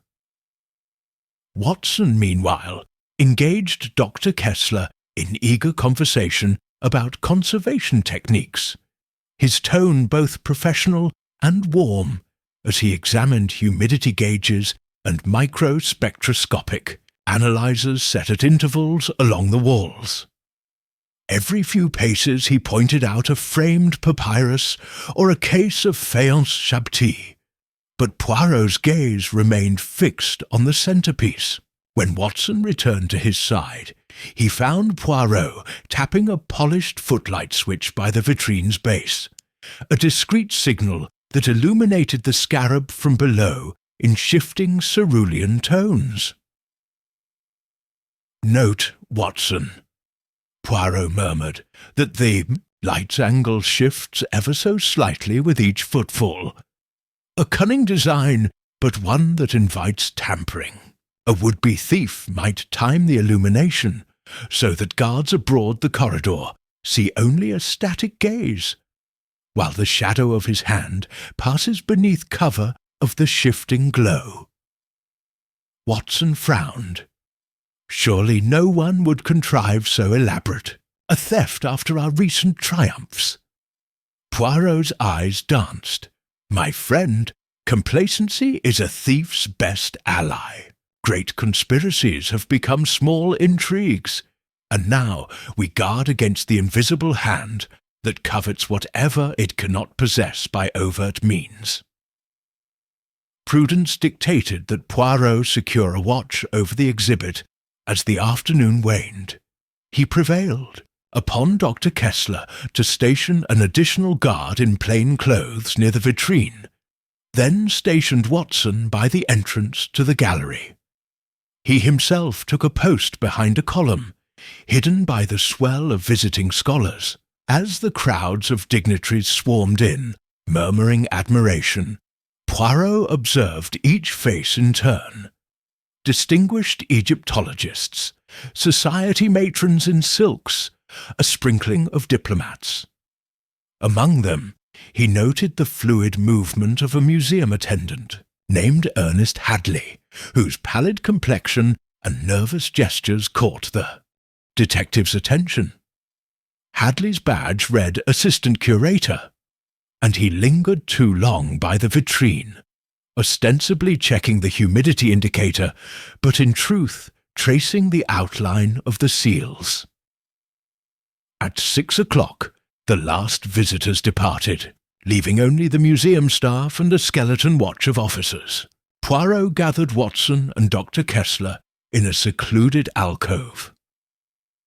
"Madame, your exhibit is secure for the night." Dr. Kessler nodded earnestly. "I have the senior guard on the west corridor and 2 plainclothes officers patrolling. Yet, I admit, I must rely upon their honour and steadiness." Poirot inclined his head. "Honour is no defence against a desperate hand. Watson, you will remain by the vitrine. Dr. Kessler, retire to your office, but keep your telephone line open. I shall patrol the perimeter." With that, Poirot vanished into the galleries, his cane tapping like a metronome, guiding the museum's silent tempo. Watson took his post with solemn duty, notebook and service revolver at his side. The lighthouse glow, now switched to a deep sapphire, made the scarab's lapis shimmer like a fragment of the night sky. Outside the circle of lamplight, painting silhouettes and vaults of antiquity loomed black. Watson's readiness wavered only when he pondered how a delicate gemstone could hold such sway over desperate hearts. He recalled the eagle's threats, the midnight canal encounters, and the trembling resolve of Lady Grace. Yet he remained confident that this time no masked guild would strike so brazenly.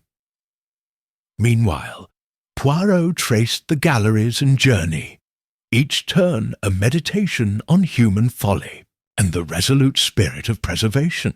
Approaching the Egyptian wing, he noticed the door to the curator's inner sanctum left ajar, an unusual lapse.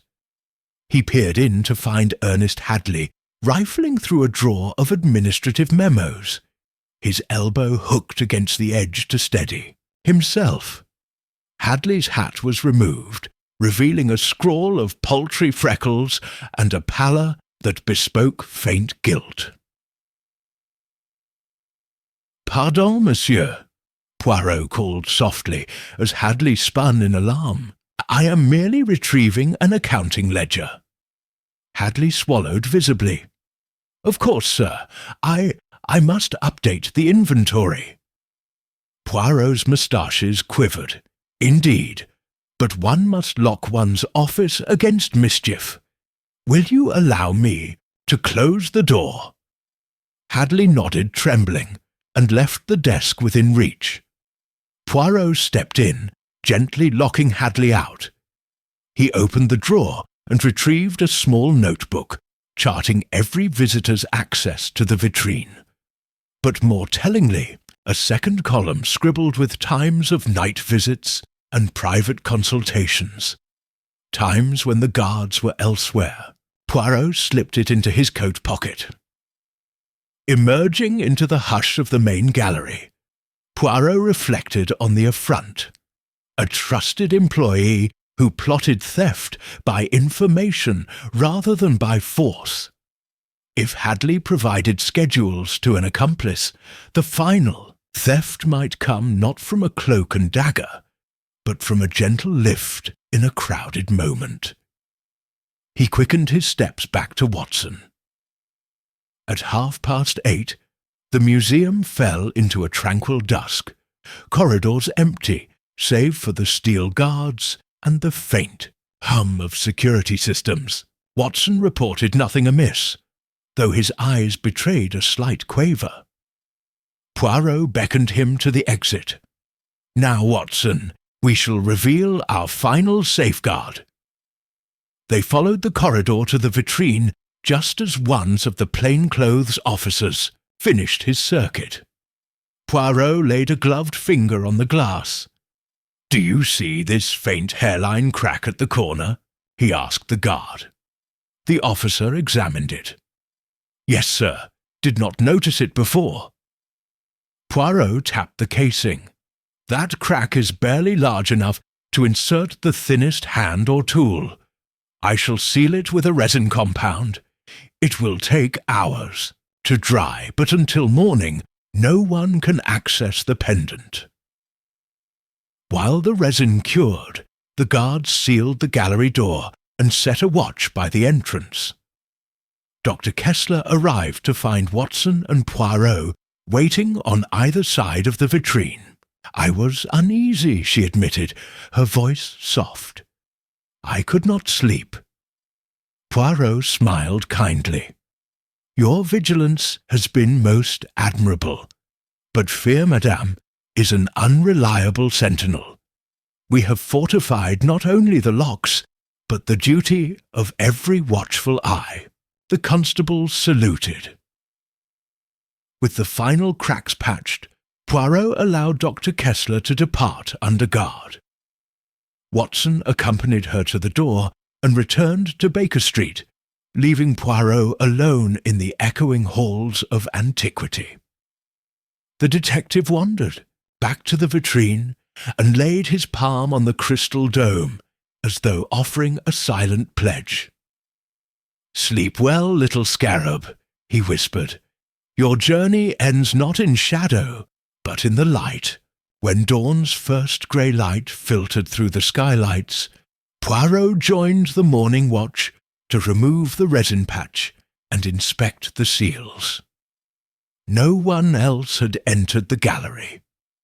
The hairline crack was solid, the brass locks still gleaming under their leather straps. He replaced the original museum seals atop the glass, and then summoned Watson and Dr. Kessler into the circle of light. "My friends," he announced, "the scarab pendant of Thutmose III stands unharmed. The invisible hand that sought to steal it, whether by midnight raids or white-collar collusion, shall find its efforts undone. Let a final lesson be learned. Treasures may be protected by iron and glass, but they are truly safe only in the hearts of those who value them most." With that, the cabinet was opened at midday, and the sapphire scarab, resplendent and untouched, once more took its place among the museum's wonders, this time under the steady gaze of a public emboldened by a tale of intrigue, courage, and the tireless vigilance of two friends dedicated to justice and the preservation of beauty. Chapter 8. The Final Seal of Trust.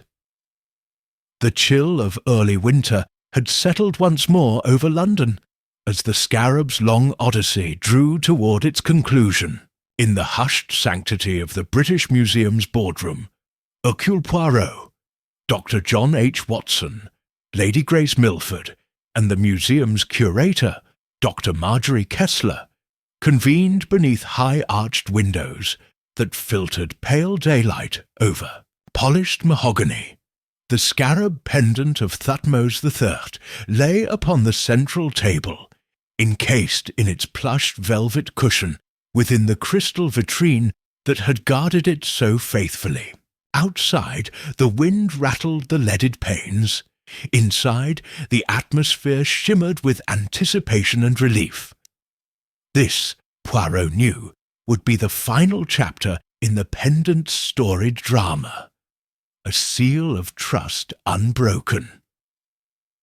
Lady Grace, resplendent in a deep burgundy cloak, reached across the table and touched the edge of the glass dome with reverent fingers. "Monsieur Poirot," she began, voice low and sincere, "I cannot express my gratitude sufficiently. From the moment the scarab vanished at the Fine Arts Club, I feared it lost forever. Yet here it stands, untouched, unblemished." Poirot inclined his head, moustaches twitching with modest pride. "Madame, you showed courage by entrusting us with its safety. But courage alone cannot safeguard antiquity. Only the steadfast application of vigilance, integrity, and compassion can ensure its preservation." Dr. Kessler rose and adjusted her spectacles. "We are prepared to install the final security enhancements this very afternoon. The vitrine's locks will be reinforced with a dual key system requiring both the director's and the curator's authorization. A silent perimeter alarm will detect any breach in the glass, while motion sensors beneath the pedestal floor will alert our night watch instantaneously. Most importantly, we will maintain a rotating watch staffed by both museum officers and independent scholars." She paused, glancing at the assembled group. "No single individual will ever again have sole custody of the scarab." Professor Amira Al-Fayoum, now redeemed in the eyes of her peers, entered quietly. Her presence reminded them of the fine line between devotion and obsession. She extended a small folder containing recommendations for public display and educational programming. "The pendant's true value," she said softly, "lies not only in its artistry, but in the story it tells, from ancient Karnak to our modern world. Let us share that story responsibly." Lady Grace nodded. "Won't you join us in tailoring the exhibit, Professor? Your scholarship will ensure its resonance with all who view it." Meanwhile, Colonel Reginald Fairfax, who had once moved in the shadows to protect the scarab, approached the window, his gaze drifting over the museum's grand plaza. Watson followed and placed a gentle hand on his shoulder. "Reginald," he said, "your actions sprang from a noble desire to shield the pendant, but secrecy nearly cost us its safety. Will you accept a formal role in the Advisory Council to help guide future policy?" Fairfax turned, eyes clear with resolve. "I would be honoured, John, and I promise to walk in the open, not the shadows." At noon, the museum's principal officers gathered by the exhibit entrance for the public inauguration. A ribbon of golden silk stretched across the corridor, and dignitaries, patrons, and journalists pressed forward behind velvet ropes. Cameras flashed, and murmurs rippled through the crowd as Lady Grace and Dr. Kessler prepared to unseal the vitrine. Poirot and Watson stood sentinel a few paces back, the ultimate guards of trust. As the ribbon fell and the doors swung open, Lady Grace placed her white-gloved hand on the vitrine's clasp. She turned to Poirot. "May I?" He nodded. With a gentle click, the locks released, and she lifted the crystal dome. A collective gasp rose as the scarab, bathed in ambient light, gleamed like a fragment of the sun itself. Children pressed their faces against the glass. Scholars whispered reverent translations of hieroglyphs. And in that moment, the pendant transcended its centuries of concealment. Watson, ever the chronicler, recorded every detail. The hush that fell, the triumphant murmur of applause, the clustered faces illuminated by wonder. As the crowd dispersed into the museum's illuminated galleries, he slipped a hand into his coat and retrieved the worn scrap of papyrus with cuneiform cipher, the last tangible trace of the guild that had once threatened the pendant's fate. He passed it to Poirot. "Shall we consign this to the archives, monsieur?" Watson asked. Poirot studied the aged papyrus, its edges frayed with time and use. Yes, mon ami, the guild that called itself the Eagle may install its secrets in the vaults of history, but its power lies broken. This fragment will join the scarab's own story in our records, as proof that trust, once fractured, may yet be mended by truth. He handed the papyrus to Dr. Kessler. Place this with the Pendent's dossier. Let future generations learn that vigilance and scholarship must stand guard together. Later that afternoon, as the late sun swung low through the museum's bronze-framed windows, Poirot and Watson strolled through the Egyptian galleries. The air was warm with the scent of polished stone and old papyrus. Statues of Anubis and Isis lined the corridors, their silent forms presiding over the triumph of restoration. Watson paused before a case of painted sarcophagi.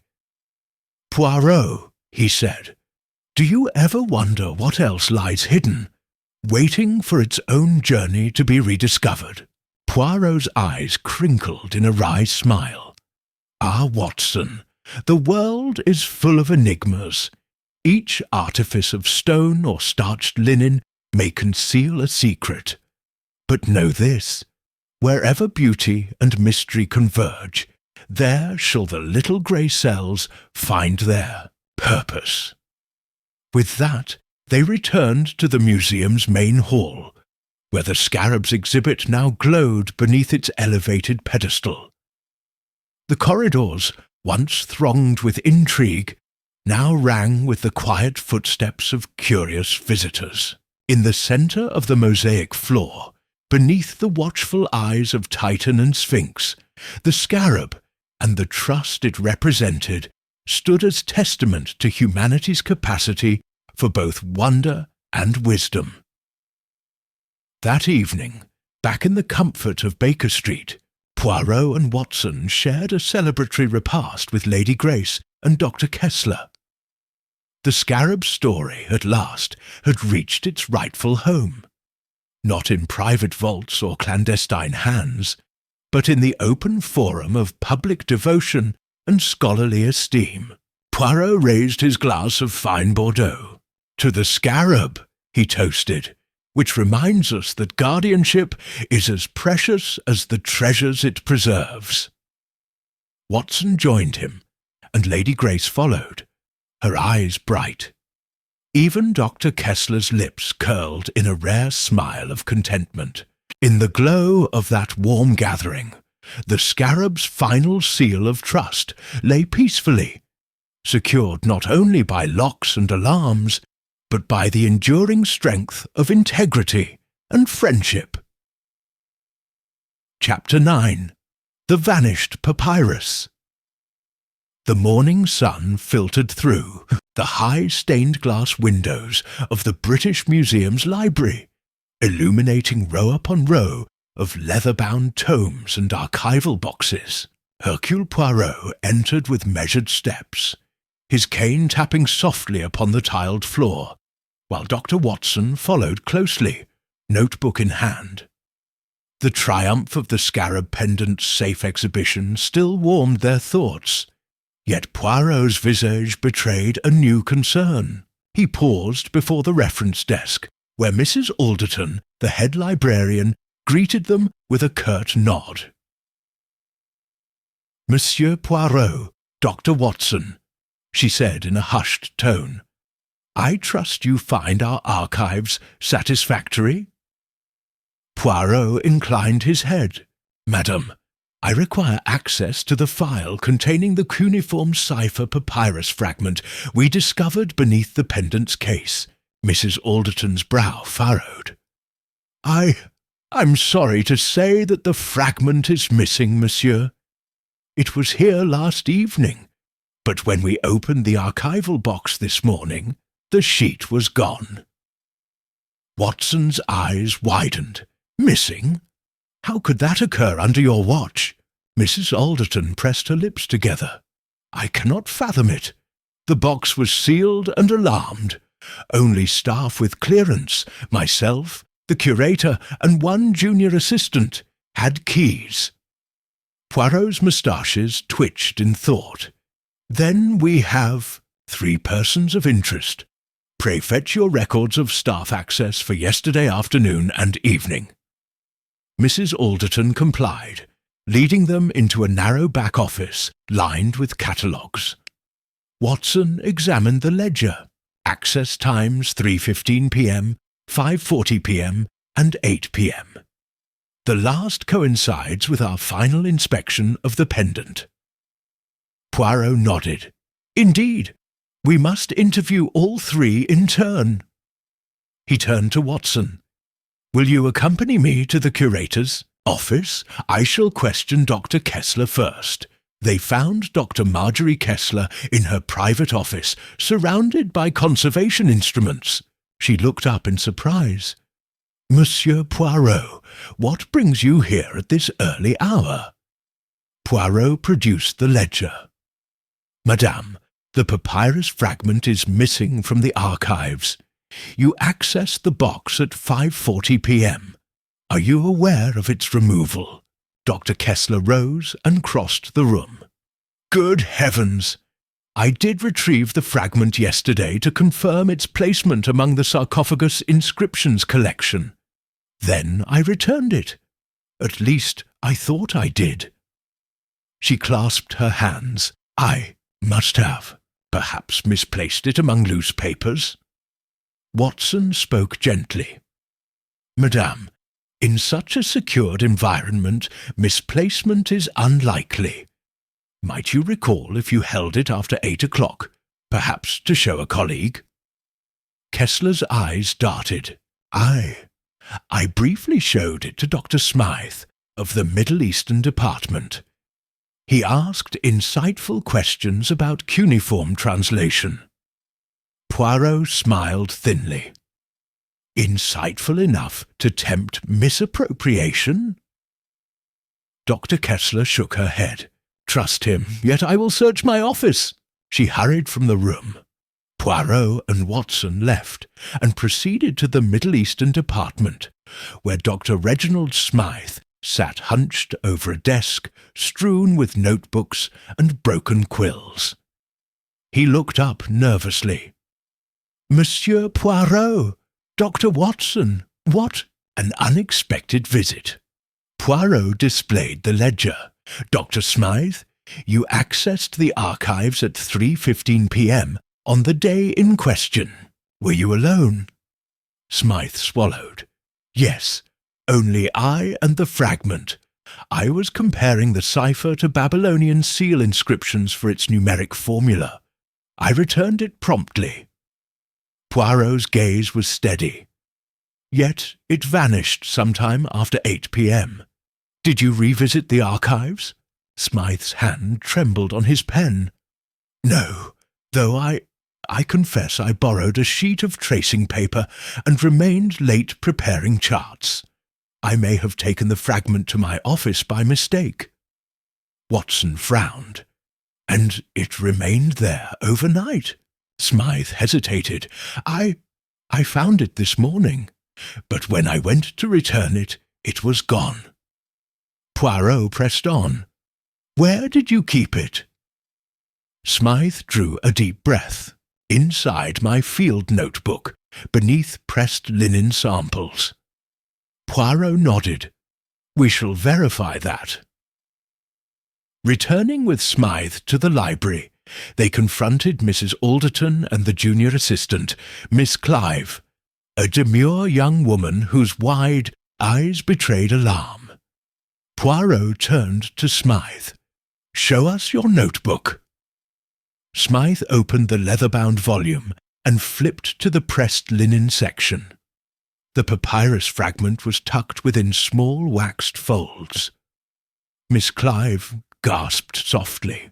I thought it was misplaced in my paperwork pile. I found it there at dawn and intended to return it, but I saw footprints on the security pad and fled. Poirot raised an eyebrow. Footprints? Miss Clive swallowed. Yes, the senior guard came through, preparing for the day shift. I feared he would accuse me of negligence. I hid the fragment in my pile. Watson retrieved the papyrus. Miss Clive, while misguided, your actions were ill-judged but not malicious. Miss Clive nodded, tears springing. I'm sorry.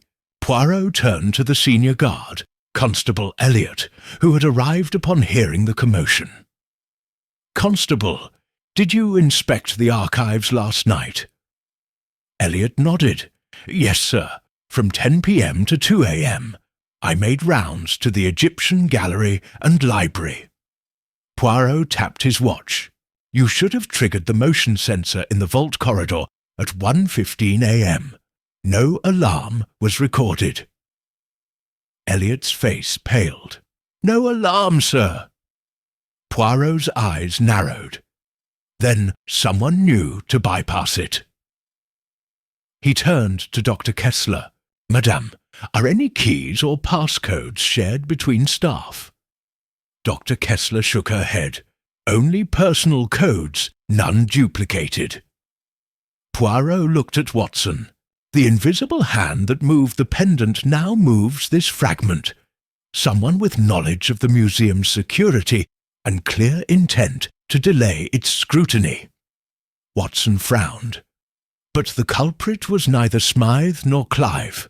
Both return it without malice. Who then? Poirot's eyes shone with resolve. The final key lies in the fragment's message, a numeric sequence pointing to the pendant's next hidden sanctuary. Whoever sought to suppress it is desperate to guard that secret. He guided them back to the Egpitian gallery and retrieved an ivory-backed card index containing translated cuneiform entries. Comparing the numeric cipher against the index, he isolated the sequence 12-7-2-2418, corresponding to gallery numbers. Note, Watson, Poirot said, Gallery 12 holds the Middle Kingdom diadem, 7, the Old Kingdom seal stones, 2, the Tutankhamun relics, 24, the Nubian stele, and 18, the scarab's own display. The sequence forms a path, an invocation of lineage. Watson's eyes lit. A map of dynasties, perhaps signifying a hidden lineage in a lesser-known gallery. Poirot's smile was triumphant. Precisely. We must follow this path to uncover the lost fragment of the Scarlet Court, in a private chamber beneath Gallery 18. Watson closed his notebook. Then our quest resumes tonight, Poirot. Poirot raised his cane. At dusk, when the silent corridors await the pursuit of truth. As the group dispersed to make the evening's preparations, Poirot lingered before the scarab's vitrine. His reflection in the glass was tempered with solemn joy. The fragment was safe once more, but its message called them onward. The invisible hand had been unmasked in heart and deed. Now, armed with freshly decoded directions, the little grey cells prepared to illuminate the final chamber's hidden wonders, and the cunning mind that had sought to conceal them. Chapter 10. Secrets Beneath the Gallery. The waning daylight filtered through the tall windows of the Egyptian gallery as Hercule Poirot and Dr. Watson returned to the scene of their previous discoveries. The hush of afternoon's closing hours enveloped the museum, broken only by the distant echo of a polishing cloth on marble and the soft footfalls of the night watch. Having decoded the sequence 12-7-2-2418, Poirot was certain it pointed to a concealed chamber beneath Gallery 18, the very gallery that housed the scarab pendant's display. Now, with the papyrus fragment secure and the gallery nearly empty, they prepared to follow its whispered directions into the subterranean depths. Watson carried the portable lantern, its flame dancing in the gathering dusk, while Poirot held the cuneiform scrap rolled in a protective cylinder. They paused before the vitrine of the scarab itself, noting again the solid lock and the impenetrable glass. Beyond it lay Gallery 18's rear alcove, where muted frescoes of scenes from Akhenaten's reign commemorated the sun god's eternal cycle. At the foot of the last mural, Poirot's keen eyes detected a narrow gap between the sandstone floor and the marble plinth. He knelt and pressed his gloved fingers into the crevice, revealing a metal catch disguised by centuries of dust. "Watson, mon ami," Poirot whispered, "here lies our entry. Press firmly, and you shall hear a faint click." Watson placed his palm upon the catch and applied gentle pressure. A muted snap echoed through the alcove, followed by the grinding of hidden gears. A slender panel of stone slid inward, disclosing a narrow staircase that spiraled downward into darkness. The stale scent of sealed chambers rose to meet them, and the air felt heavy with the weight of history. With lantern aloft, Watson descended the steep steps first, pausing on each tread to steady himself against the lack of handrail. Poirot followed, cane tapping as echo, mind alert to every nuance of the silent descent. At the base of the stairwell, they emerged into a low-ceilinged corridor lined with rough-hewn blocks, their surfaces mottled by age. Faded watermarks etched veining across the stones, and here and there drops of condensate fell softly into shallow bronze bowls left by previous explorers. Along the corridor walls, slender niches held fragments of carved relief, a fragmentary statue of Ptah, a chipped offering bowl, and most oddly, a solitary alabaster jar bearing a scorch mark. "Remarkable," Watson muttered. "These fragments seem evacuated from several different galleries." Poirot nodded, adjusting his pince-nez. They form a breadcrumb trail, linking Gallery 12's Middle Kingdom diadem to Gallery 7's Old Kingdom seals, to Gallery 2's Tutankhamun relics, then Gallery 24's Nubian stele, and finally to our own Gallery 18. He stepped to the first niche and brushed away a film of dust, revealing the carved name of Senwosret III. These treasures were gathered here as symbols of each dynasty's guardianship. Someone sought to honor the full arc of pharaonic lineage. Watson traced his finger over the diadem's embossing. But why? What drove our conspirator to assemble them beneath the museum? And where is our final chamber? They continued, down the corridor for nearly 50 paces, the air growing cooler and more oppressive. At last, the path turned sharply to the left, ending before a massive stone door carved with scenes of Anubis guiding souls to judgment. 2 bronze rings hung at the centre, worn smooth by countless hands. Poirot studied the relief. Scales balanced an ankh and a heart, symbol of Ma'at, justice and truth. He nodded gravely. "Place your hand upon the heart, Watson." Obediently, Watson pressed his palm to the carved heart above the rings. A tremor within the stone followed, and the door swung inward on concealed pivots, admitting them to the big chamber within. They entered a vaulted room lit by phosphorescent algae that crept along the walls in faint green luminescence. In the centre stood a raised dais, upon which lay an ornate wooden chest bound in iron. The chest's lid bore a scarab carved from obsidian, its eyes set with tiny garnets. Flanking the dais, 2 granite columns supported a lintel carved with hieroglyphs proclaiming, "He who awakens the heart of truth shall face the judgment of eternity."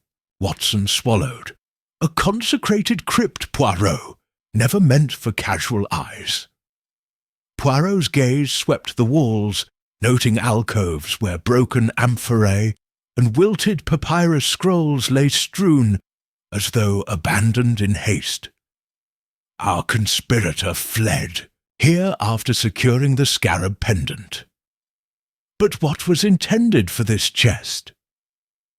They advanced with measured steps. Watson lifted the lantern high, revealing the chest's lock. A complex mechanism of interlocking bronze tumblers shaped like lotus petals. At the base of the dais, dozens of carved symbols corresponding to the museum's galleries were arranged in a circle. Poirot crouched and drew a piece of chalk from his pocket, sketching a quick diagram of the circle. The chest will open only when the symbols of 12, 7, 2, 24 and 18 are aligned in proper sequence. He pointed to each: snake, lion, falcon, crocodile, and scarab. Turning, he motioned to Watson. "Hand me the papyrus fragment." They unrolled the cuneiform, scrap, complete now with its accompanying letter from Colonel Fairfax, and traced the numeric sequence. Matching each numeral to a symbol, Poirot manipulated the bronze tumblers accordingly. Snapping into place with a muted clang, the lock yielded. Watson drew a breath and lifted the lid. Inside the chest, nestled on a cushion of crimson silk, lay a battered leather journal, its cover bound in strips of papyrus. The journal's spine bore the initials AM, and alongside it rested a small vial of violet powder, the same pigment used to mark the secret pockets in the museum's curtains, and a folded wax-sealed letter addressed to Keeper of the Heartstone. Poirot retrieved the journal first, opening its brittle pages. The script was faded but legible, a series of confessions and reflections by one Augustus Mortimer, a 19th-century antiquarian who had discovered the original cuneiform scroll in a private excavation. His journal recounted his devotion to the scarab, believing it to possess a fragment of the pharaoh's Kai, the life force, and his conviction that only a select lineage of guardians could protect it. The final entry ended abruptly. "I conceal the journal where it will endure until one proves worthy of the Heartstone's trust." Watson looked up in awe. Our conspirator, Gwendolen Trent. She must have uncovered this journal and sought to form her own lineage of guardians. Poirot nodded solemnly.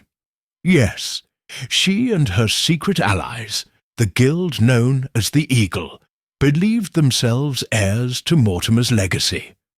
They assembled the dynastic icons here as a ceremony of succession.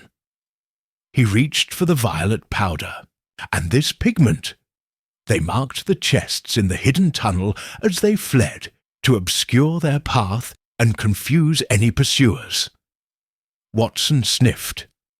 That explains the scented camphor notes in the curtain pockets. Poirot allowed a small smile. Every clue fitted Watson. Now all that remains is to secure these artifacts and consign Augustus Mortimer's journal to the public record. He closed the chest's lid and turned to Watson. "We should photo-document the journal and vessel, then seal the chamber once more, trusting only the director and curator with its location."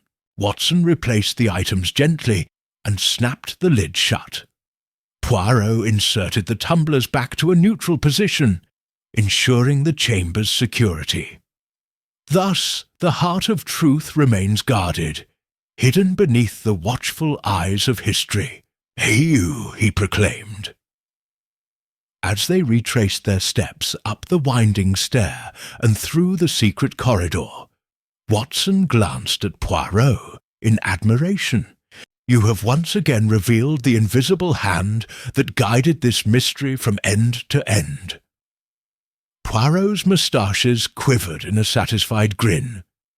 "The human heart, Watson, is the greatest mystery of all. Its secrets must be honoured with both curiosity and compassion."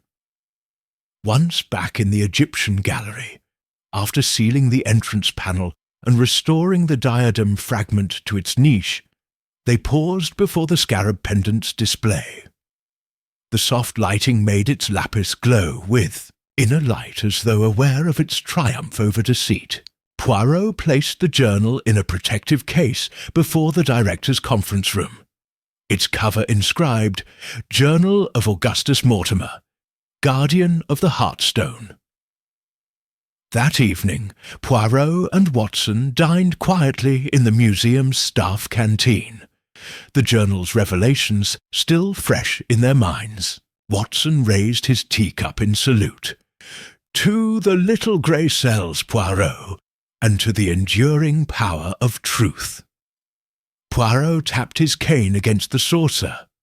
"To truth, mon ami, and to the scarab's next journey, safeguarded at last." Outside, the museum's lamps glowed steady against the night, a beacon of knowledge and integrity in a world of shadows. Chapter 11. The eye of Horace a week had passed since the secret chamber beneath Gallery 18 was sealed, yet Hercule Poirot's mind refused to rest. In the quiet of 221B Baker Street's drawing room, he sat before the leather-bound journal of Augustus Mortimer, its final entries lingering like echoes of a lost age. Dr. Watson studied the cuneiform scrap and the confession letters strewn across the mahogany table. "Monsieur," Poirot murmured, tracing a faded line, "Mortimer spoke of two heartstones, the scarab itself and its counterpart, the Eye of Horus, said to complete the amulet's power. If one existed, the other must as well." Watson raised his eyebrows. "And someone may yet seek that second relic." Poirot's moustaches quivered. "Precisely. Our duty is clear, to uncover the eye before those who would hide it in shadow." They worked through the morning, cross-referencing Mortimer's notes with museum archives. A margin annotation in the journal, drowned in Mortimer's ornate script, bore bank details for a safety deposit box at Hatton Garden's Union and Crown Bank. The eye was entrusted there, Poirot concluded, its location concealed by Mortimer's cipher. "We must retrieve it before midnight." Watson nodded. "Shall we depart at once?" Poirot rose with decisive grace. "This evening, under cover of the city's bustle, we venture into the vaults of Hatton Garden." As twilight fell, the two detectives arrived at the ornate facade of Union and Crown Bank. Gas lamps flickered along the deserted street, and the air held the tang of soot and rain. Climbing the stone steps, they passed through iron gates and into a quiet vestibule. A single desk lamp glowed beneath the bank, manager's window, but the door to the safety deposit lobby lay open, a tactical invitation. Poirot drew a slender pick from his coat and motioned Watson forward. "Remain ready, mon ami." With practiced skill, he manipulated the lock and slipped inside. The lobby beyond was lined with steel boxes. A green marble desk stood at its centre, and behind it a wall of numbered compartments rose in perfect rows.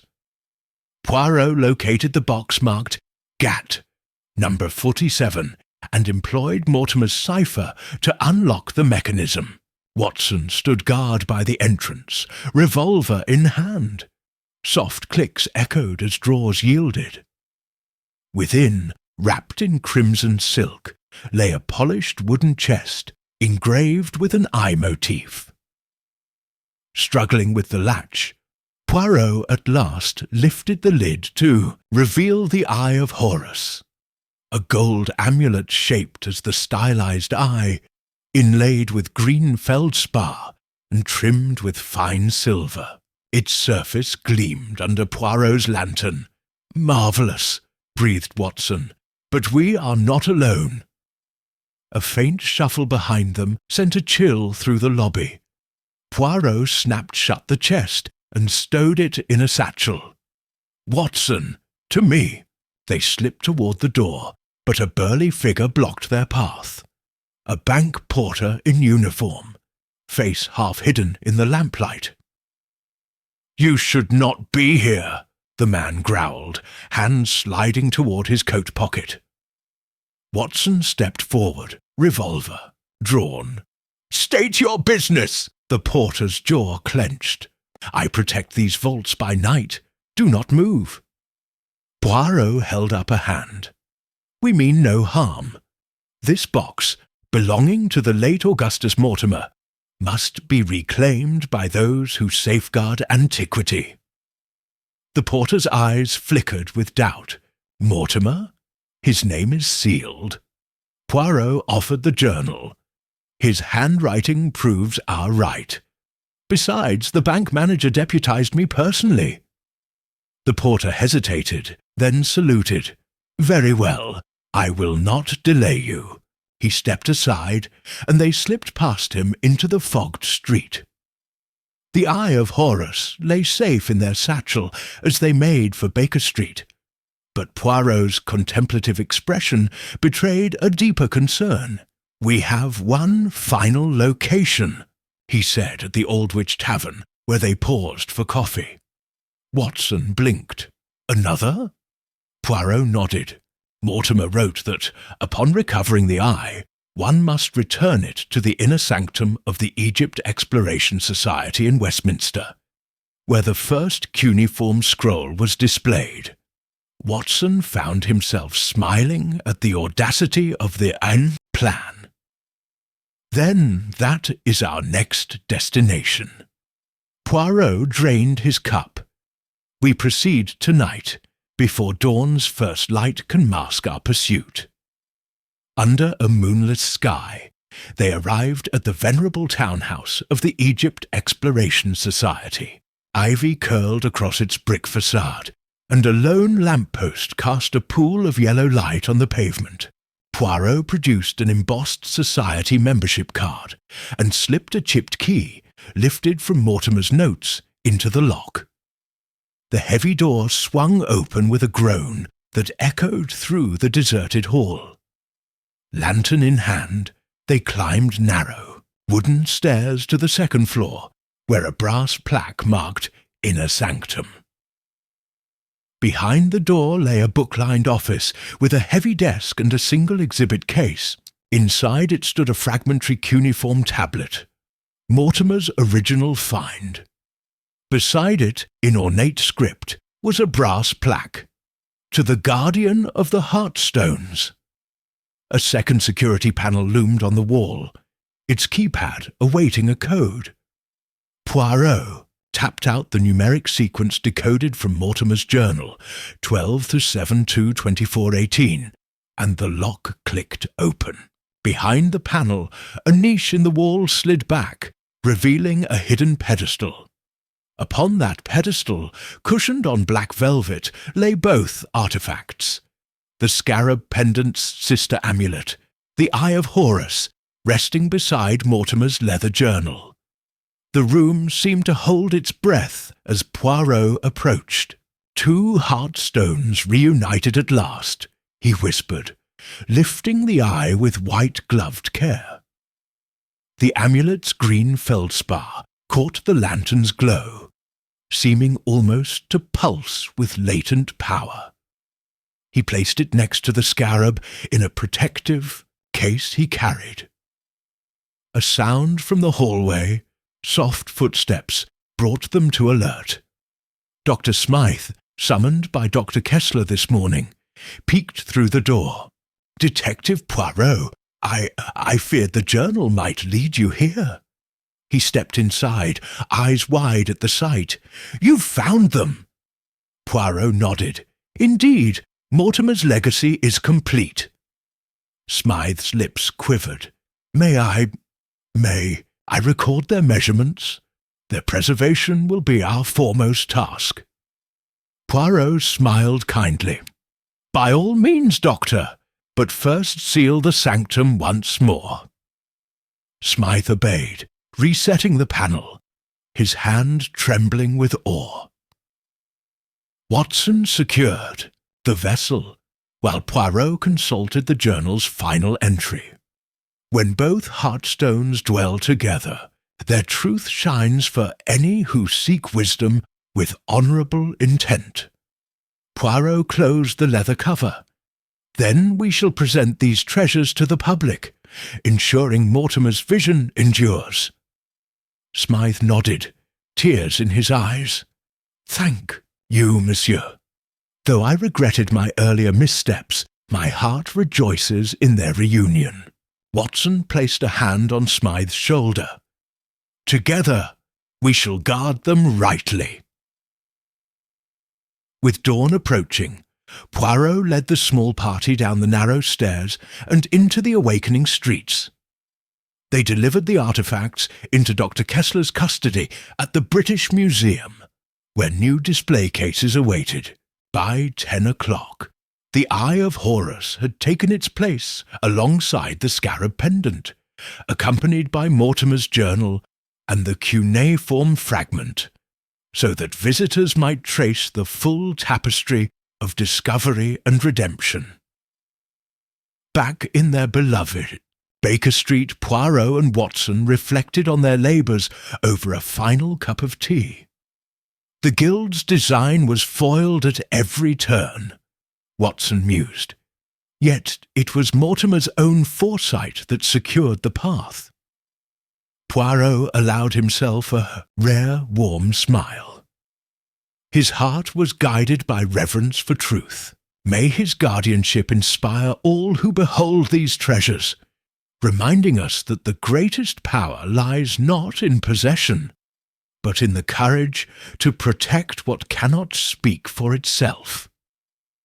Watson raised his cup, to Mortimer's vision, and to the little grey cells that honour it. Poirot tapped his cup. To truth, mon ami, and to the enduring light of knowledge.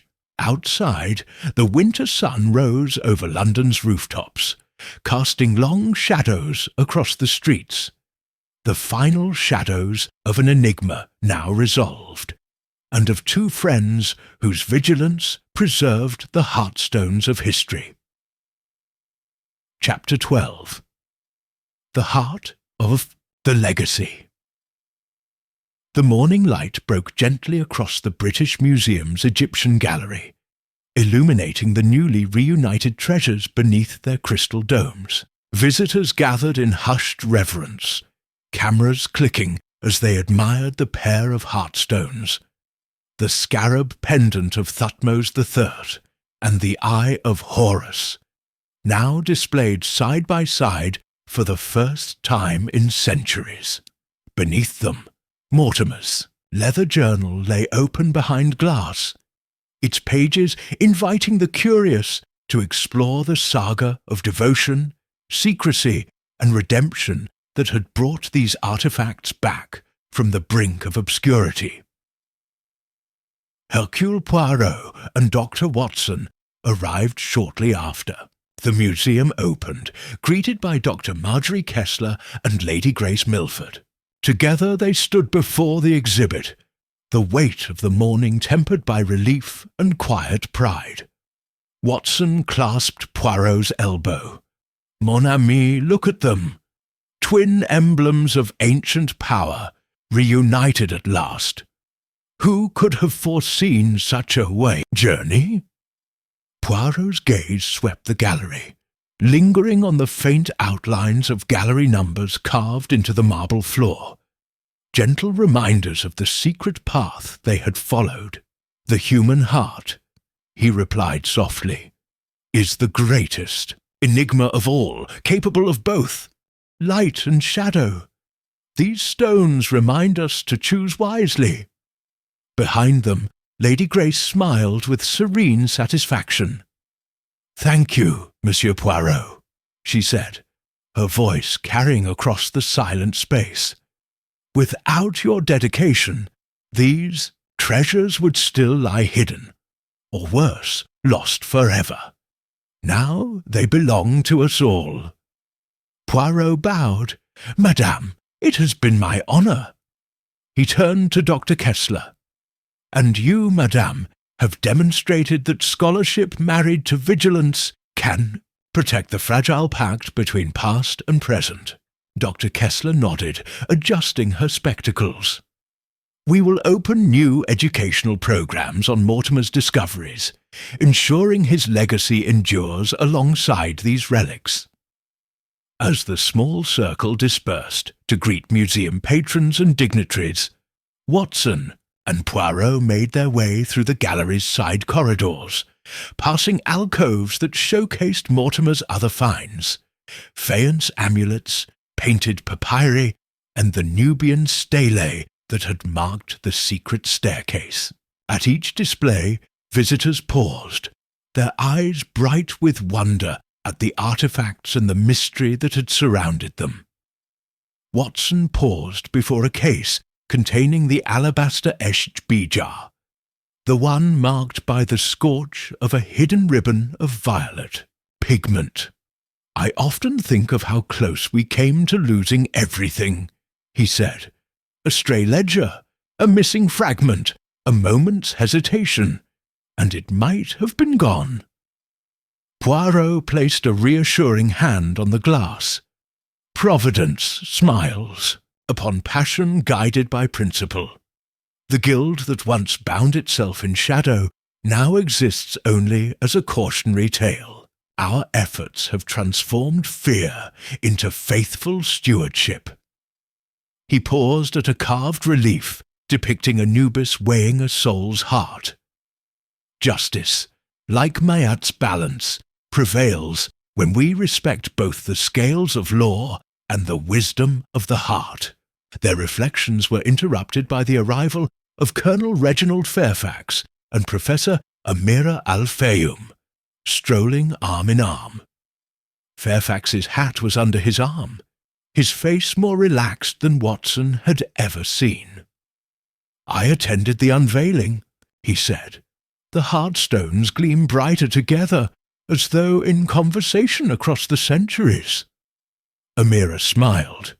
"Tonight we shall host a lecture on pharaonic symbology, and on the steps that led to this reunion, the lessons in trust and transparency." She reached into her reticule and withdrew a small papyrus scroll.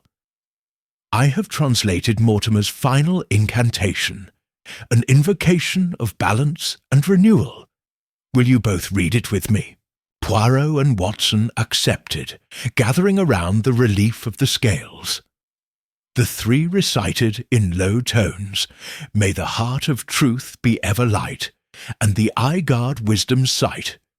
In shared keeping, grace takes flight, as shadows yield to guiding light." When they finished, Watson shook his head in admiration. "A fitting benediction." Amira nodded. "Let those words guide future guardians." Fairfax extended his hand to Poirot. "You have forged a new chapter for these artifacts. I am humbled to have played a part." Poirot clasped the colonel's shoulder. "We all serve history when we honour its mysteries with integrity." That evening, the museum hosted a private reception in the grand entrance hall. Lanterns burned low, casting golden arcs across the vaulted ceiling. Poirot, Watson, Lady Grace, Dr. Kessler, Colonel Fairfax, Professor Al-Fayoum, and Mrs. Beatrice Cameron each wore expressions of serene accomplishment, gathered by the portrait of Augustus Mortimer, painted years after his expedition. The painter had depicted Mortimer in a wicker hat and dust-smeared coat, a gentle spark in his eyes. Watson raised his glass of Burgundy. "To Augustus Mortimer," he toasted, "whose vision guided our steps and whose courage inspired our deeds." Each guest followed suit, a warm chorus of clinking glasses echoing through the hall. Lady Grace stepped forward and addressed the assembled. "Mortimer's journey reminds us that artifacts are more than beautiful relics. They are voices from the past seeking communion with the present. Let us pledge to preserve that dialogue, ensuring that every visitor becomes a custodian of history's heart." A gentle murmur of agreement passed through the crowd. Poirot slipped away to a quieter alcove, where Dr. Watson found him studying the mosaic floor depicting the journey of the sun across the sky. Watson placed a hand on his friend's shoulder. "Are you satisfied, Poirot? Have the little grey cells had their final triumph?" Poirot turned, eyes reflecting the warm lamplight. "They have, mon ami. Yet there will always be new enigmas awaiting discovery. The hieroglyph on an uncharted tomb, a manuscript lost to time, the echo of an ancient prayer in a forgotten crypt." He smiled. "But tonight we rest in the knowledge that wisdom, compassion, and vigilance have balanced the scales." As the guests departed beneath winter stars, the museum's stone facade stood silent, its windows dark against the night sky. Inside, the twin heartstones gleamed beneath their watchful dome, faithful guardians of a legacy secured by friendship and integrity. And at the heart of it all, two men, one in pursuit of truth with his little grey cells, the other in service of memory with quill in hand, paused to honour the journey that had brought them to this concluding moment, where the timeless dance of mystery and revelation found its most splendid resolution.